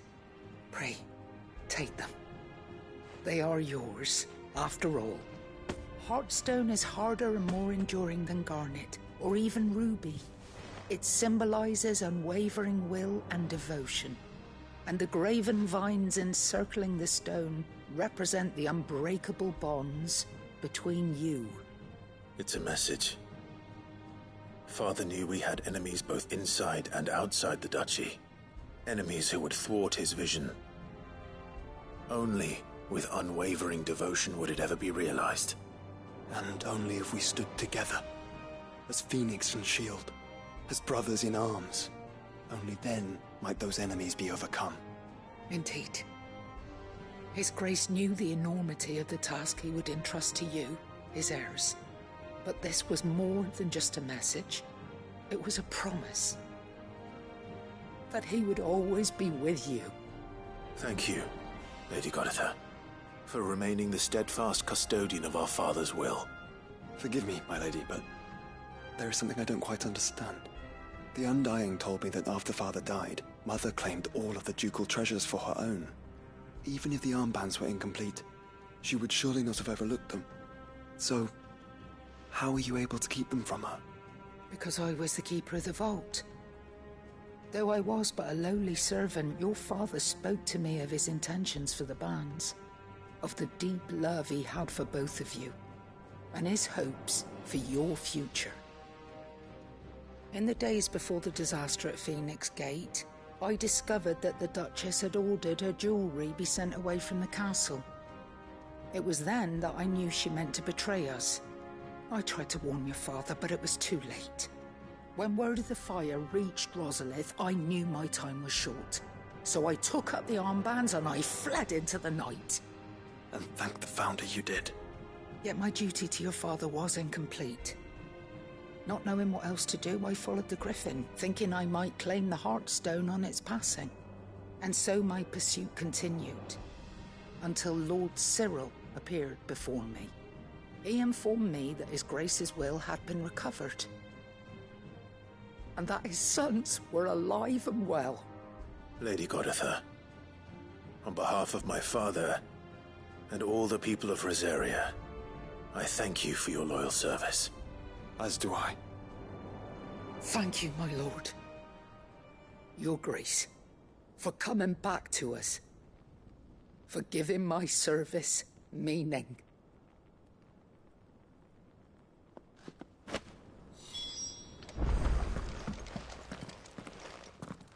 The bands suit you well. It must be gratifying to finally receive the inheritance that was denied you for so long. It is. And we thank you for the part you played, Cyril. If you would permit me to play my part a little longer, might I suggest that you make your way to your father's memorial atop Hawk's Cry Cliff? Let him see that you have received his blessing, and that his vision lives on in you. I suppose it would be churlish not to. What do you say, Clive? Shall we pay Father a visit? I think we should.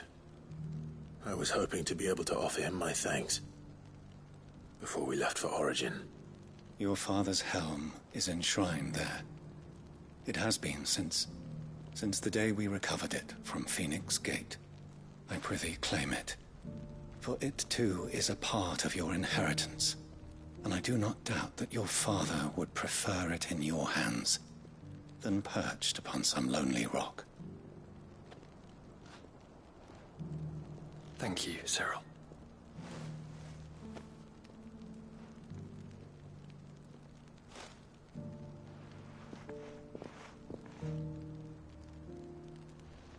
Come on, Clive.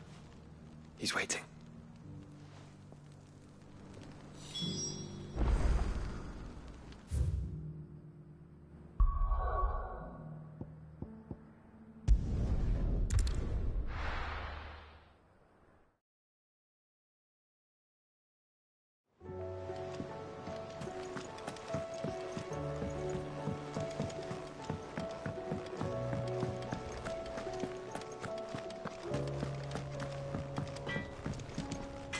What do I owe the honor?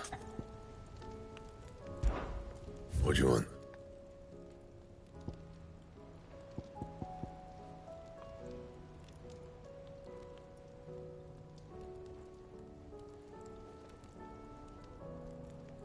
That it? Fine.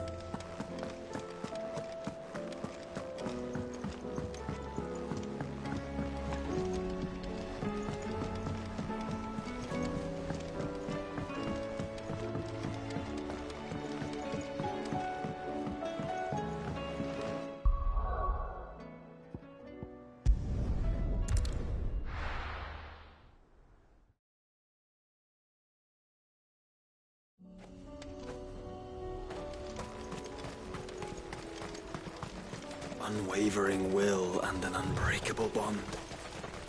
Do you really think we're strong enough? Save the world? Of course. To have overcome Father's political enemies. Of that I'm less certain. Especially knowing what we know now. What Mother was truly capable of.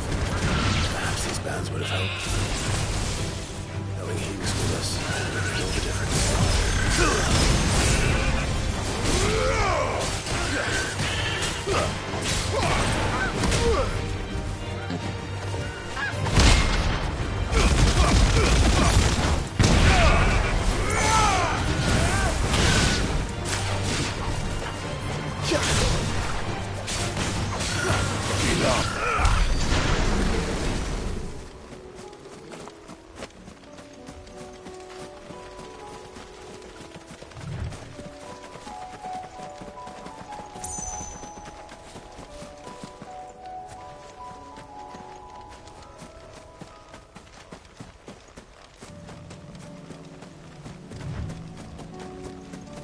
He's just back there.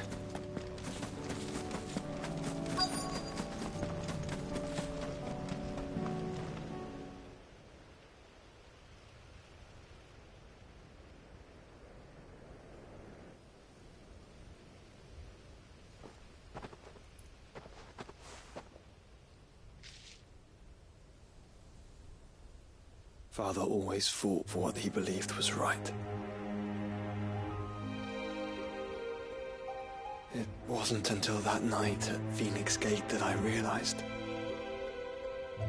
I had never fought for anything. I always had someone else to do the fighting for me.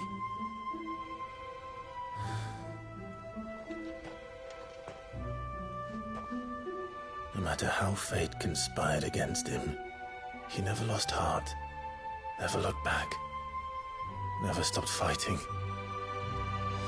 To me, he was the greatest of men. And I've been trying to live up to his ideals ever since.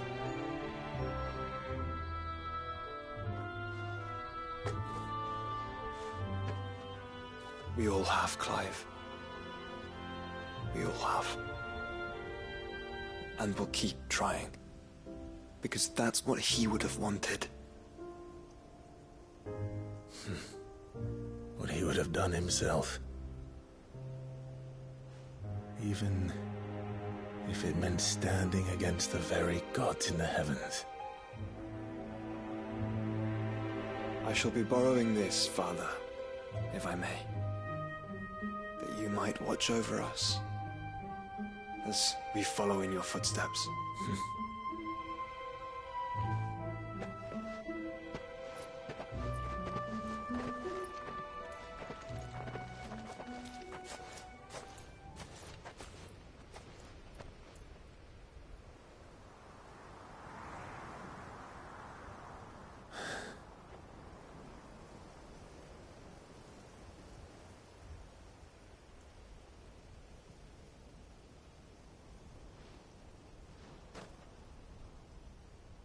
We won't lay you down.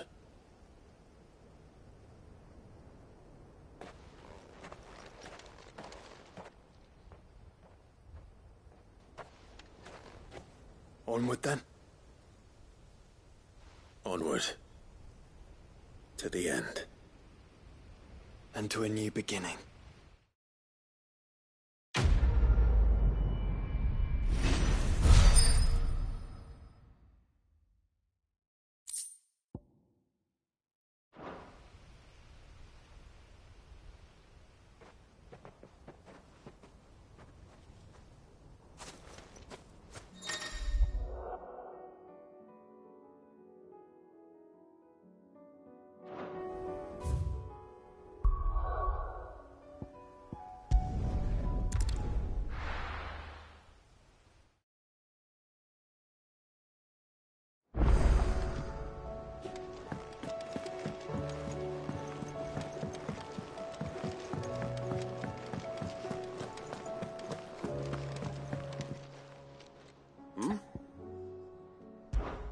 Clive, my boy! Rutherford informs me that we owe you our thanks. Hadn't intended for you to get involved, but such are the times we live in, huh? I would have done the same for anyone else. You're far too modest, Clive. You'd make a terrible nobleman. But tell me, is the realm truly in as dire a state as Rutherford suggests? From what little I saw, you were right to be worried. I suppose I should have expected the worst. But I was rather hoping the great and good of the realm might have things a little more under control. Alas, it seems that firm leadership is in short supply these days, and without it, the people are bound to lose their way.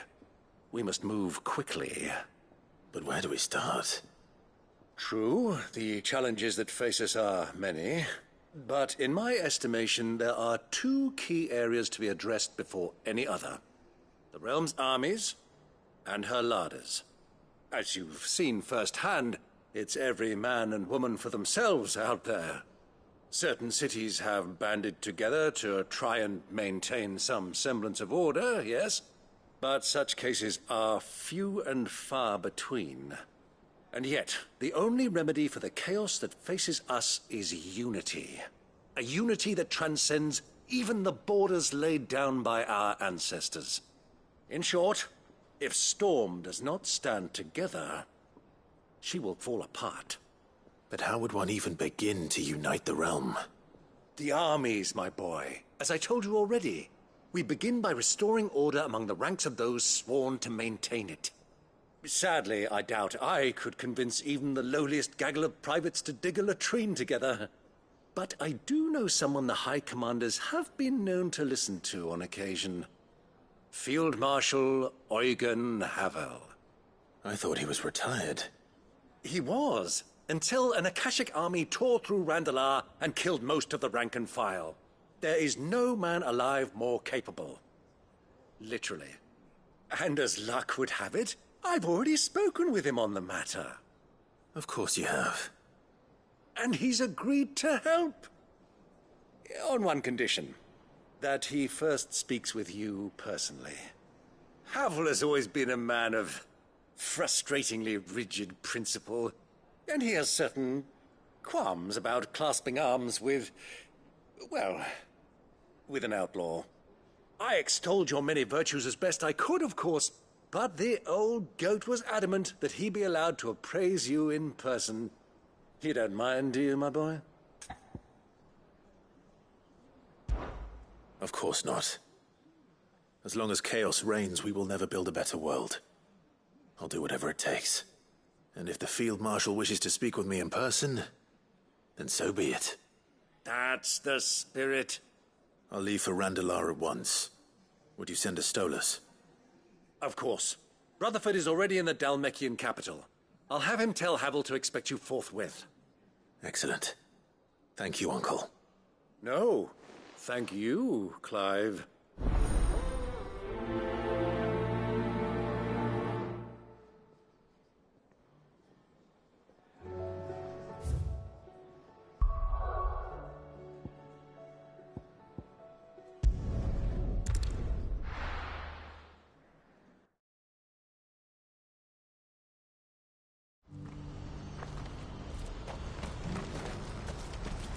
Do you see that too?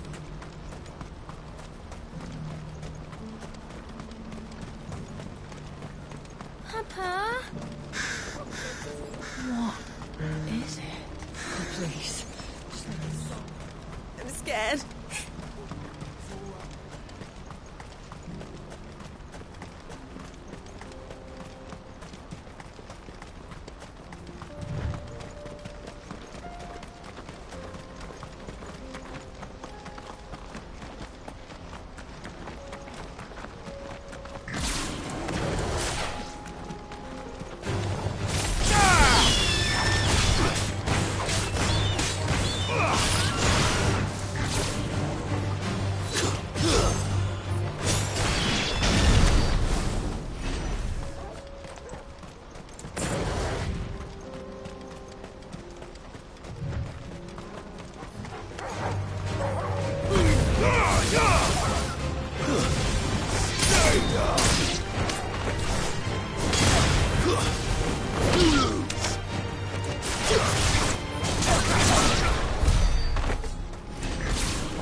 Can't be Rutherford, can it?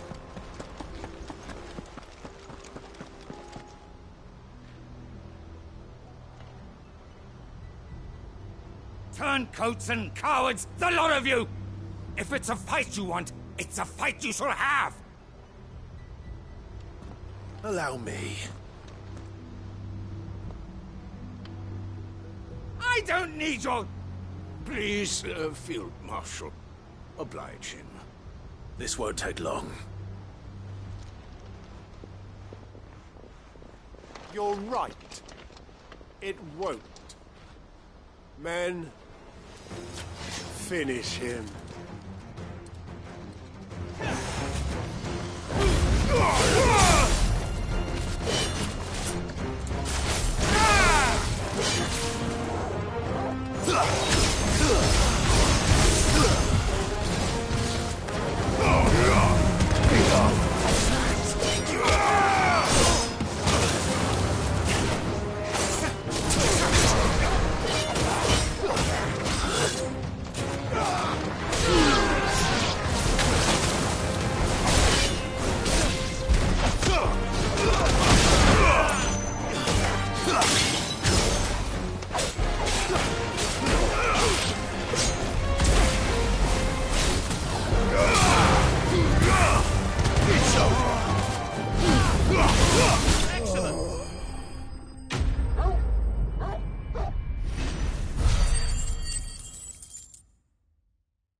A little longer than I'd have liked.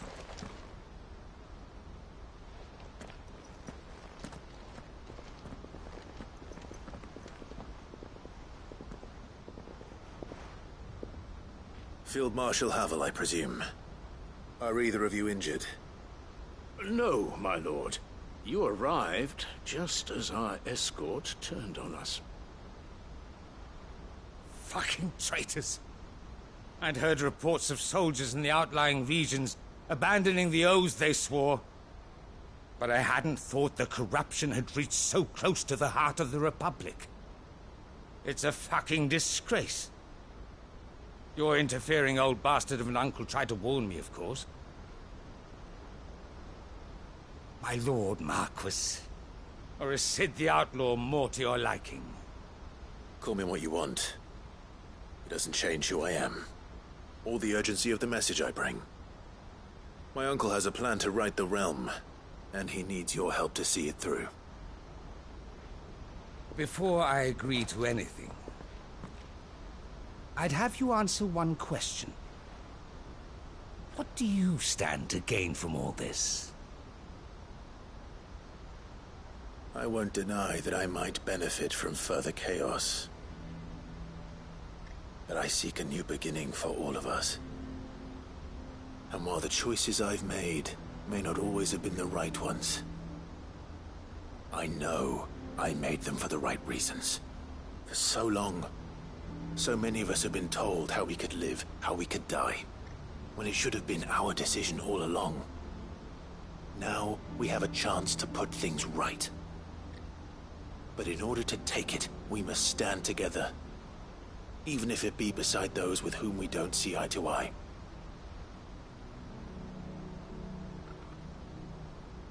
Certainly not the words I expected from an outlaw. But perhaps your uncle was right. You are no ordinary outlaw. I'll never hear the end of this. All right. I'll start by ordering my most trusted guard to bring the Dhalmekian fringes under control. Next, I'll make contact with my counterparts in the Imperial Army and see if I can't convince them to try and restore order in their own territory. Thank you, Field Marshal. But they are not the only ones we will need to convince. What do you mean? I don't doubt that I can bully some sense into a few generals. But those they answer to require a different kind of persuasion.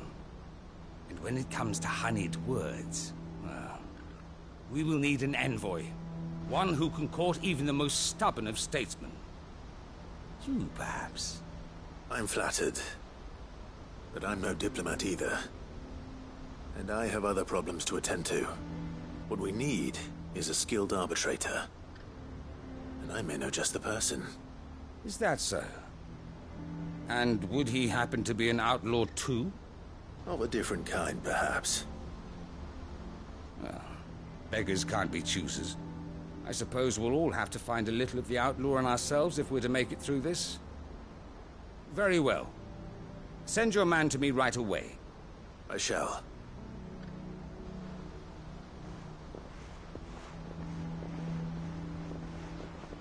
My Lord Marquis.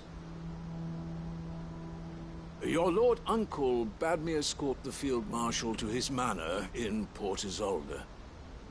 And I will see that my associate joins you there. Very good, my lord.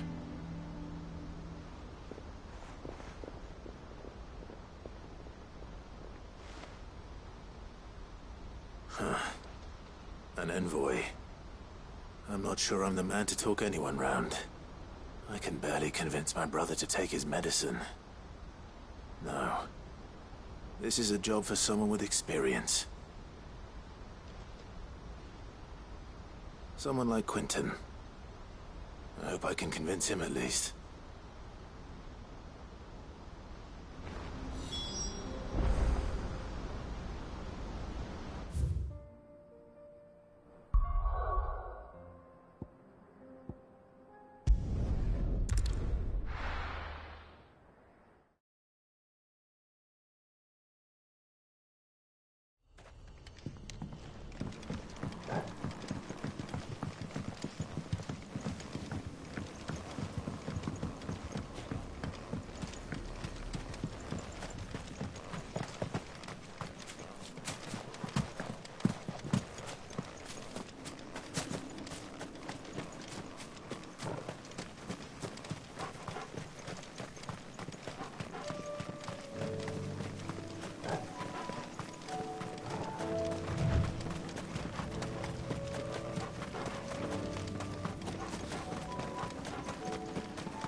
Quentin, I have a proposal for you. Do you now? Something tells me you'll be asking more of me than a cask of Gotand gold. Go on then. Propose.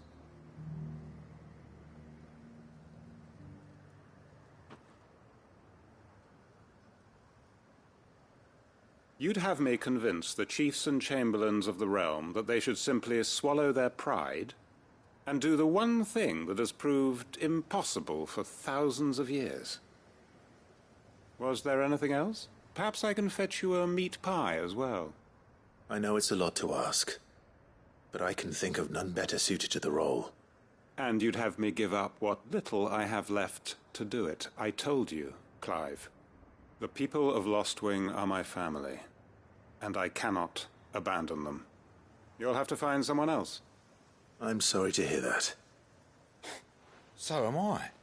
And why might that be? What he's asking. How's it any different to what you've done so far? They want you to speak for those who can't speak for themselves. That's what you do best. If it's the vineyard you're worried about, we'll see that the grapes are picked and the tons filled. You know we will. It's not that.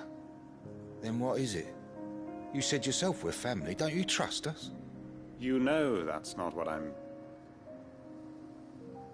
Then what are you saying? That only we are worth saving? Why turn your back on everyone else? You convinced us we could build new lives for ourselves, and if you can do that, who's to say you couldn't convince the entire realm? A stirring argument. I fear that any rejoinder I make might fall somewhat flat by comparison. So you'll join us? Where do you need me? Field Marshal Havel will want to speak with you in person. He's currently in Port Isolde. I can arrange for a party of Cursebreakers to accompany you there. That would be very much appreciated. I hear the roads are far from safe these days. Hopefully not for long. My uncle will want to know that his plan is taking shape.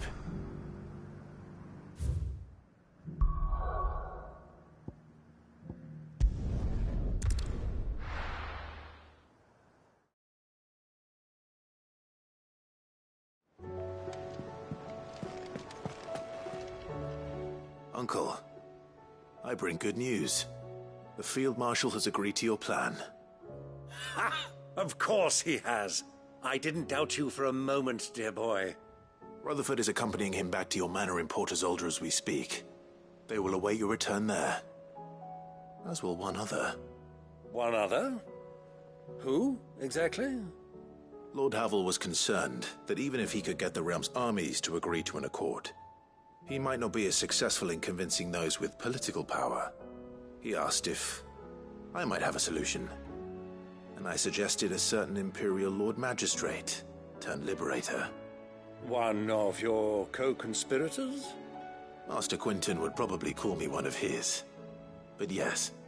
Another outlaw, then. Just the thing we need to put these rotten politicos in their places. Good thinking, Clive. I'm glad you approve. The more the merrier, eh? Uncle, assuming Havel and Quentin can solve our problem with the armies, you still haven't mentioned how we might manage the grain shortages. Oh, don't you worry, my boy. The 7 high houses will be seeing to that. They have all agreed to make the most generous of donations. Oh, of course, it did take a little persuasion, but luckily I had some unexpected help. From who? Why, you, my boy. Rumor has it that you rescued the Lady Ariane's head steward Rockford from a horde of bloodthirsty bandits. It was more of a handful. Well, the old battle-axe was so pleased. She had a shipload of talents delivered to my private docks by the next new moon. And when the other houses saw the parsimonious old crone's purse strings finally loosen, they as good as tripped over themselves in the rush to follow suit. I'm happy to hear it. Now, I must be getting back to the manor. Join us there at your earliest convenience, would you?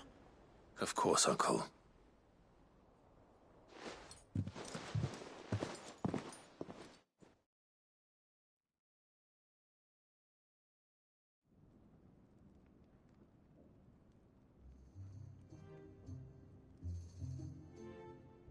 And how, pray tell, will we get that grain to the capital if the roads are still overrun with Akashic? You'll find another bloody road. I only have so many men, and I'm not about to send them headlong into an ether flood. That is, unless you'd have them turn as well. Well, I'd certainly eat less. Says the man with a belly bigger than a band of curls. My soldiers actually need their rations. Without any food to keep them going, they'll be dead even before you've sent them on your fool's errand. If I may, gentlemen, perhaps I might suggest an alternative approach. Though supply routes are indeed disrupted, there is no shortage of ships. Indeed, they bob away in every bay from here to Randalar, awaiting a safe haven. Allow them to make port and fill their bellies full of grain. And once those who crowd the cities are fed, ferry the displaced back to the countryside to work the fallow fields. But I'm sure that you wish to continue your discussion. Forgive the interruption. Two such firm friends as yourselves need no help from the likes of me.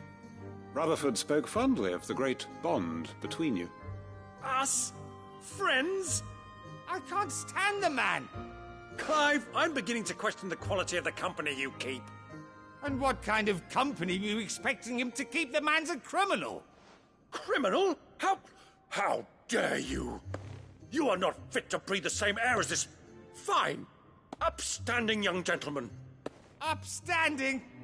He calls himself Sid the Bloody Outlaw! Once more onto the breach.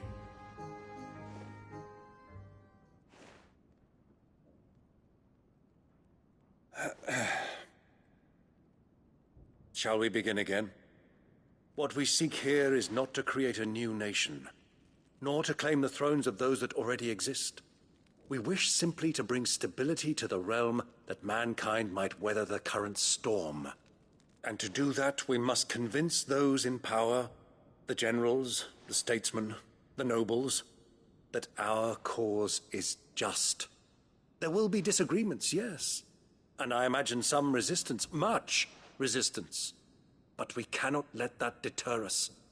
If we show them the path, show them that we walk it ourselves, then I am confident they will follow. The fate of the world lies in my nephew's hands, but the well-being of her people lies in ours. And we must not squander the chance that Clive has given us. Uncle Byron, Now, with that settled, let's move on to the signing of the Accord. For what great moment in history hasn't been accompanied by a little ceremony?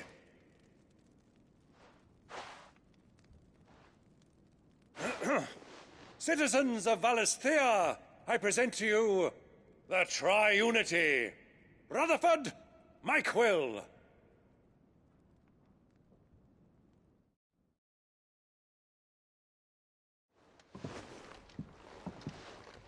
Well, my boy, the stage is set. That it is. This is the role you were born for. Now I ask only that you trust in the talents of your supporting cast. We shall play our parts to the best of our abilities, that you might have the opportunity to shine. The realm needs its Sir Crandall.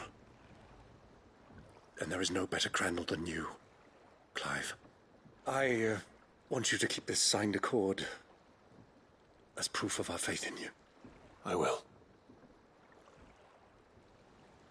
Thank you, Uncle.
dogs. Oh, a specimen of these two. Too slow.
No match for you, eh, Torgal?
Lives on.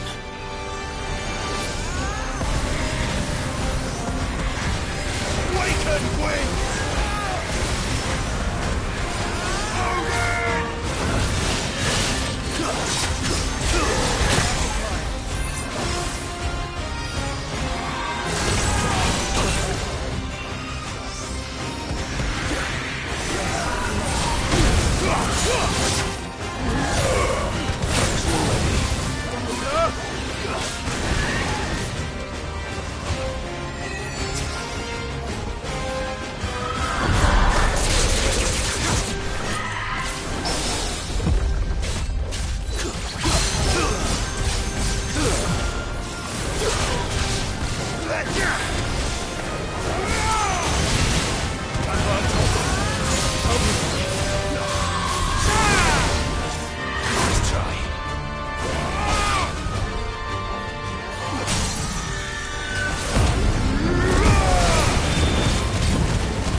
Rest in peace.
Come on.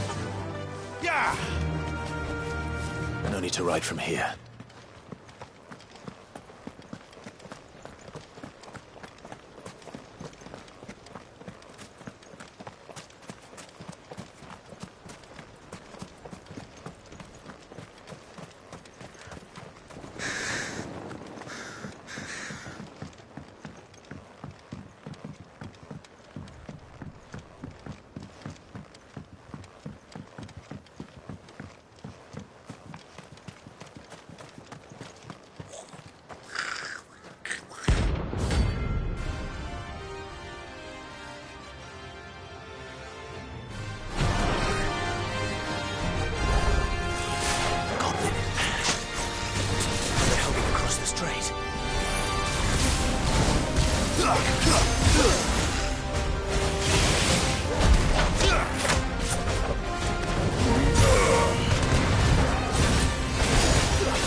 Your journey ends here.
What do I owe the honor?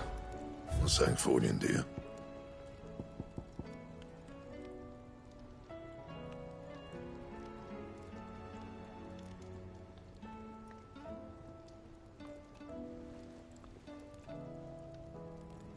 And?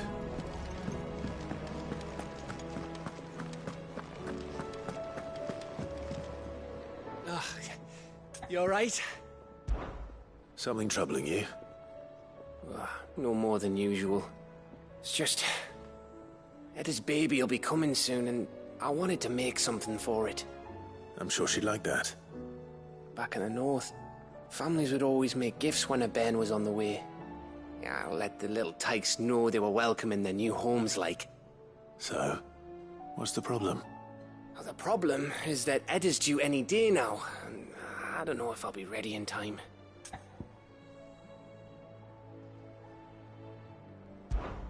Is there anything I can do to help? You know, there just might be. All right then. What exactly are we making? A good luck charm. But not just any good luck charm. Not just any. No. One made from the feather of a silver chocobo. There's naught luckier in all the realm, or so we used to say back home anyway. Thing is, they're hard to come by. Had Otto and Karen check with their suppliers, but nothing. I'd try and track one down myself, only... Only the big day is fast approaching. And that's all you need, a feather. That or the bird whose horse it's attached to, aye. I was gonna start by asking around with traveling traders plying the northern borders. Well, there's no shortage of those passing through Martha's. I think I might make that my first port of call. I'll let you know if I find anything. You're a good friend, Clive. I won't forget this.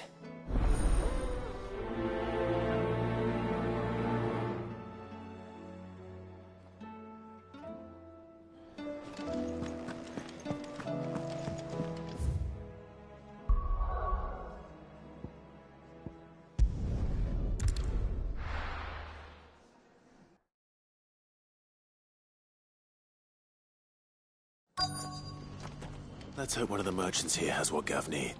Excuse me. I'm looking for something. Oh, well, then I'm your man. A silver chocobo feather. Oh, or maybe not. Though you're not the first to mention the bird around here. There was a man stopped by the rest not long ago, claiming he was attacked by a silver chocobo. Near some gutted hovel, not far from Eastpool. Most took him for a braggart and a liar, but who knows? Perhaps there was some truth to his tale. We'll see. Thank you.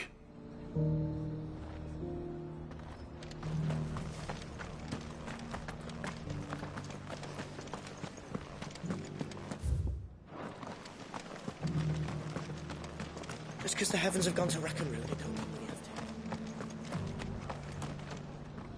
How do, traveller? You've the look of a man who could do with a new whetstone. Or perhaps a bawdy etching of the Vicerine. Maybe another time. I'm looking for a silver chocobo feather. If that's the case, rumours are all you're likely to find. No one has seen a silver chocobo for years. Word is they were all hunted for their feathers. Some northern nonsense about bringing good luck. Didn't bring them much, nor their bows. If any are still out there, I reckon they'll be doing their damnedest not to be discovered. You're probably right. Thank you anyway.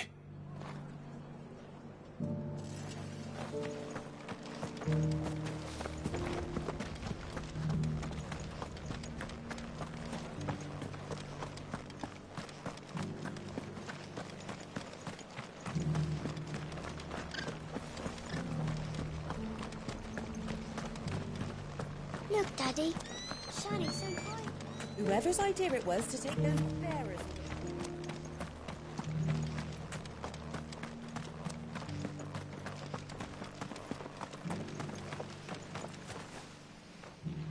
Can I help you with summit? You wouldn't happen to sell silver chocobo feathers, would you? I deal in fruit, not fancies. But if it's fancies you're after, I suggest you try Rhiannon's ride. Was a silver chocobo seen there? Oh, yes. If you believe the ravings of a madman. It wouldn't be the first time. A silver chocobo sighted in the hills near Rhiannon's Ride. It sounds almost too good to be true. But since I'm already here...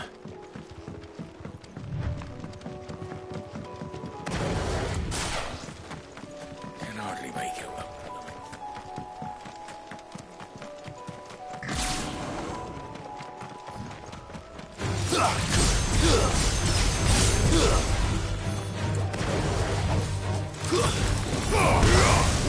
Farewell.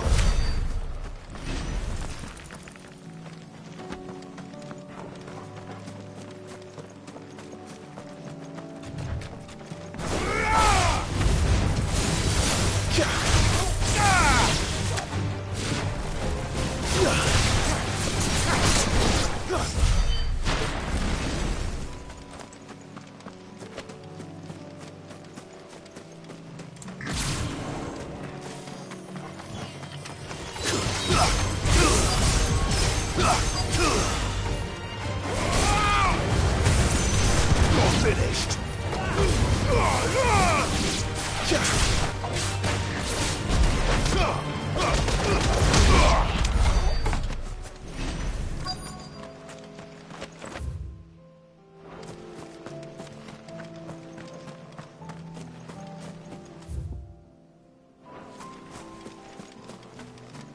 Tracks.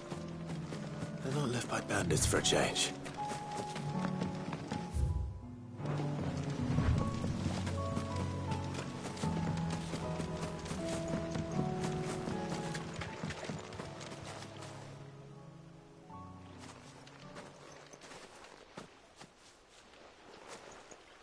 More tracks. And these look fresh. The chocobo was here. And recently. Perhaps it still is.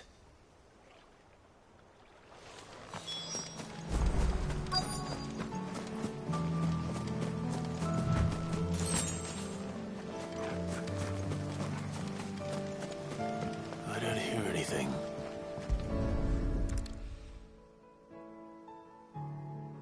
Well, I'll be damned.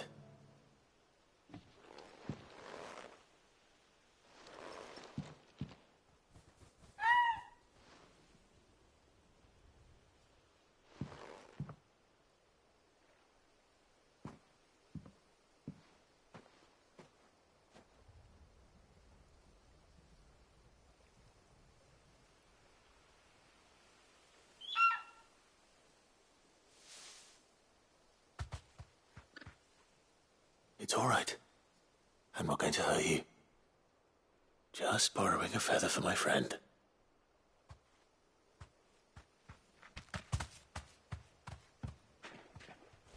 Thank you.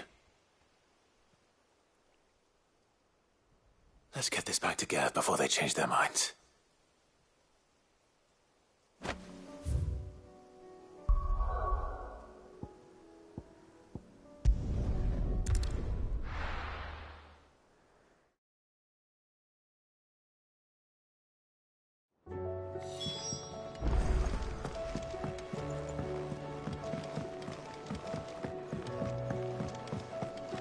It was no trouble at... Clive, you're back. How'd you get on? Any luck? Any luck, you say?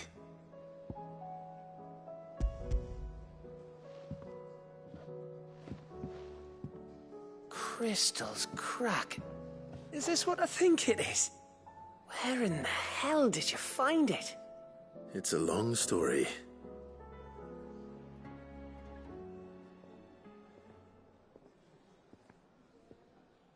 Right there on the road to Eastpool.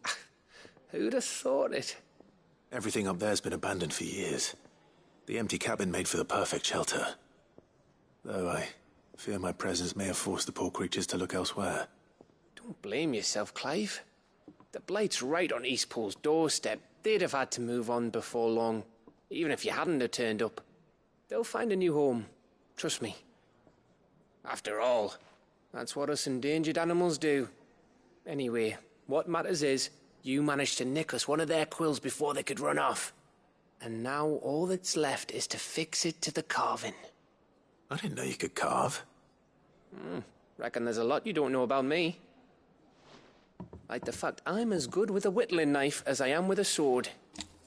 And that bone Ember gave me's a dream to work with.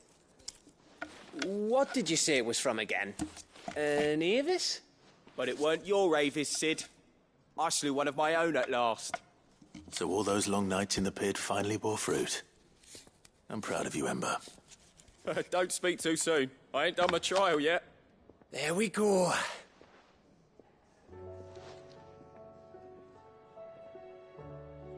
What do you think? I think if you ever hang up your scouting cap, you'll be able to make an honest living. Oh, will I? I should go and see if Ed is awake. Give it my best. You can give it to yourself. Come on.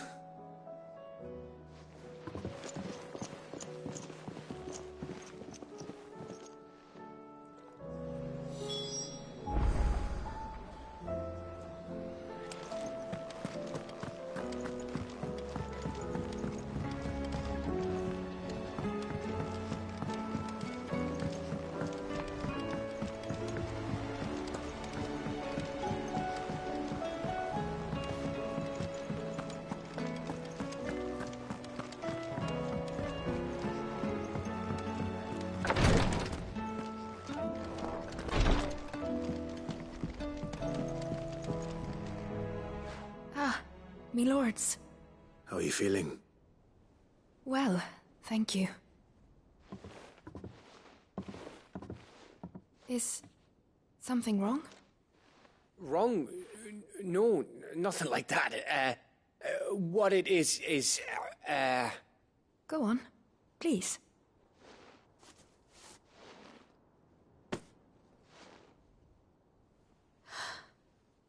It's beautiful.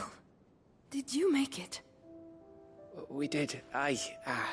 It's from all of us here at the Hideaway. Your new family, like.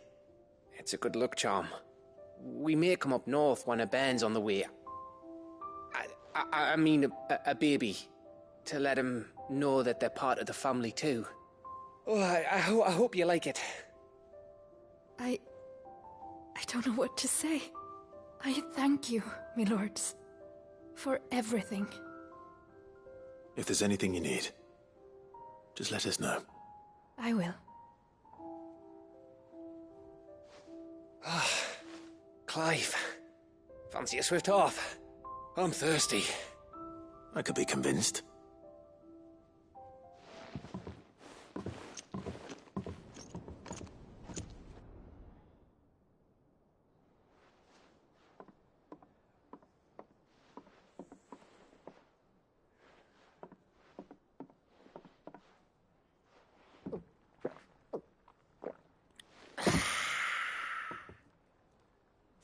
Don't you think you've had enough? No, we're celebrating. I'm gonna be a father. I think Edda might have something to say about that. You know what I mean. Bit of light in these dark times.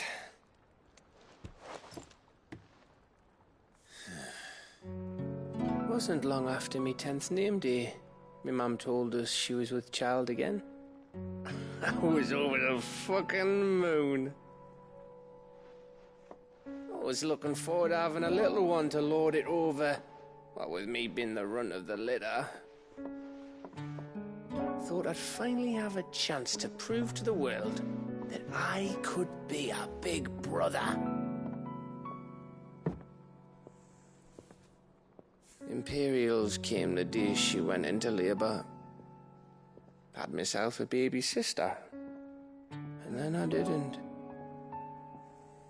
My whole family gone in a blink, while I hid in the cellar like the spineless little arsehole I was. Great brother I turned out to be.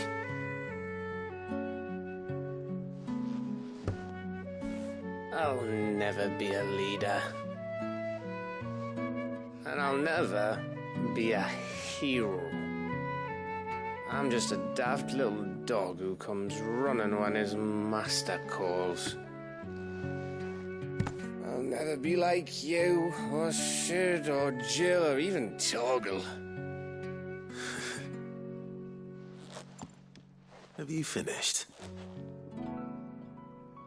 Maybe.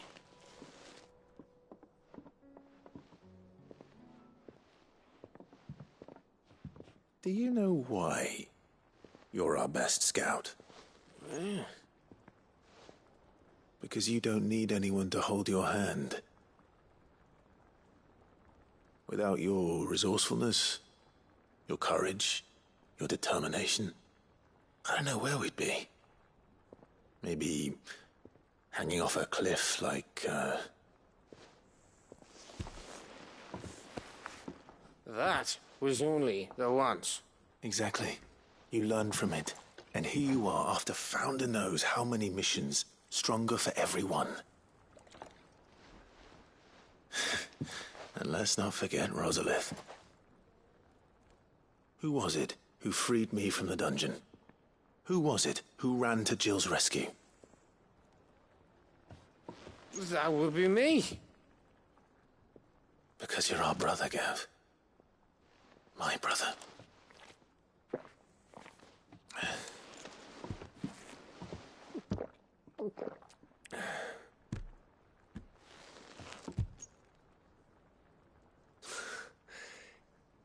Your brother.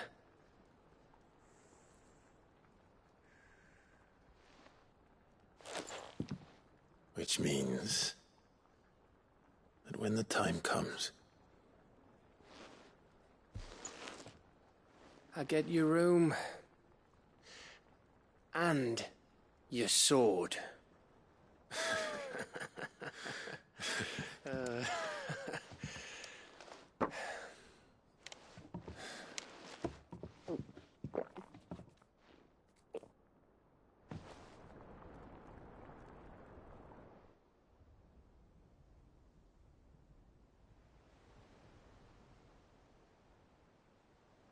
I may have had one too many. you may have had 10 too many. I said I was thirsty. Better get back to work anyway, after I walk this off. Clive? What is it? Thanks for, you know. I know.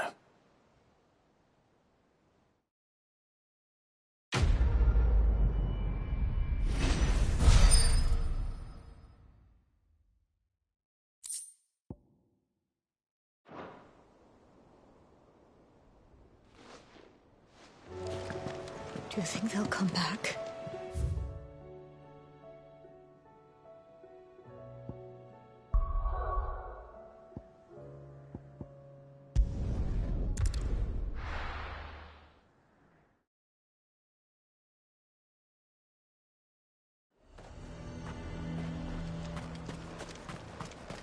The garrison is threatening to pull their sentries from the mark.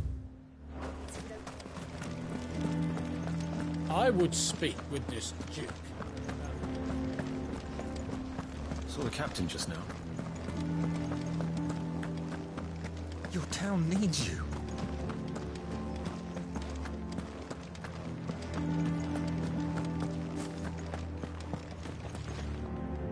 Do you have a moment, Clive?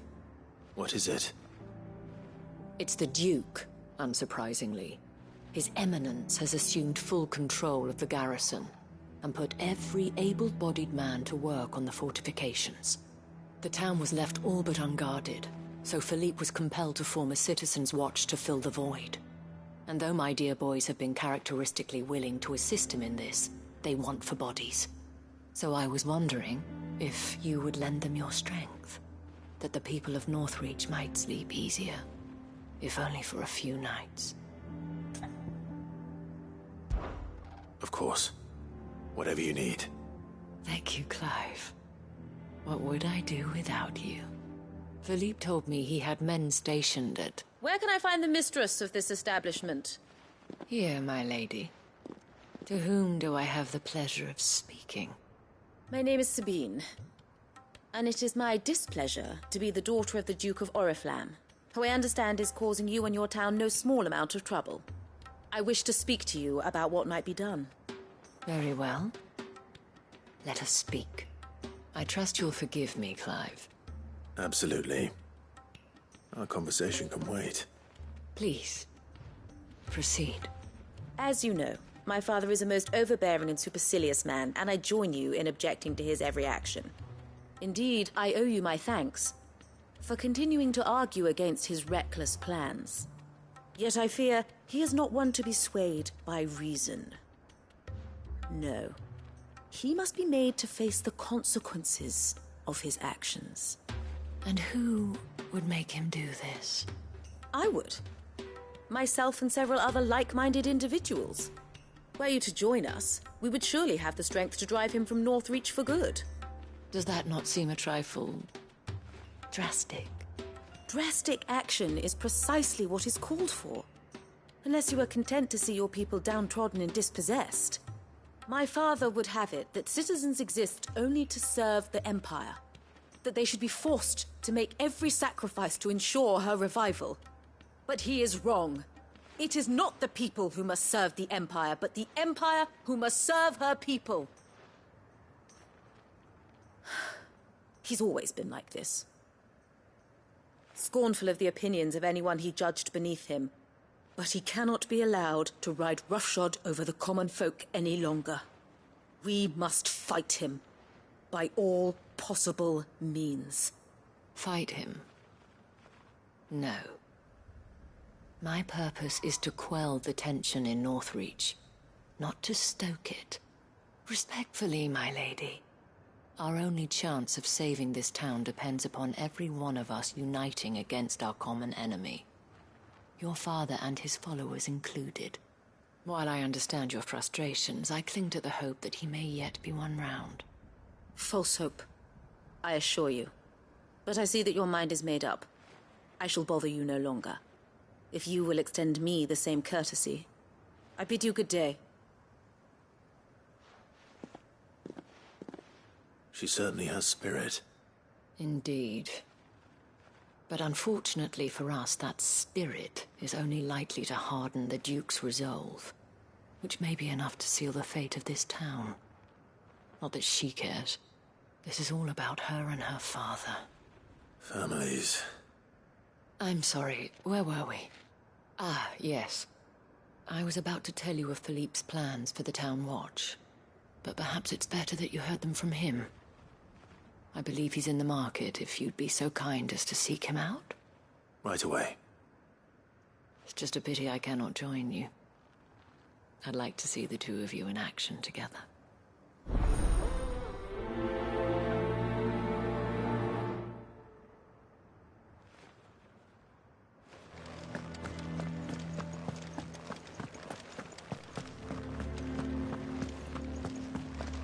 Your town needs you.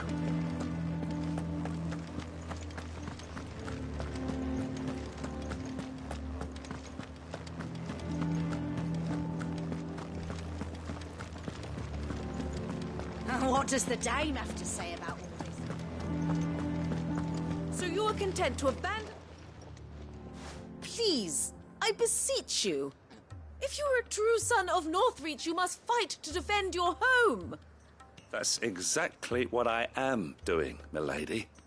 Or trying to, at least. The land is crawling with fiends, and someone has to keep watch. Even when our true enemy is hiding in the garrison? Fine. You're not the only able-bodied man in Northreach. Thank you so much for your help.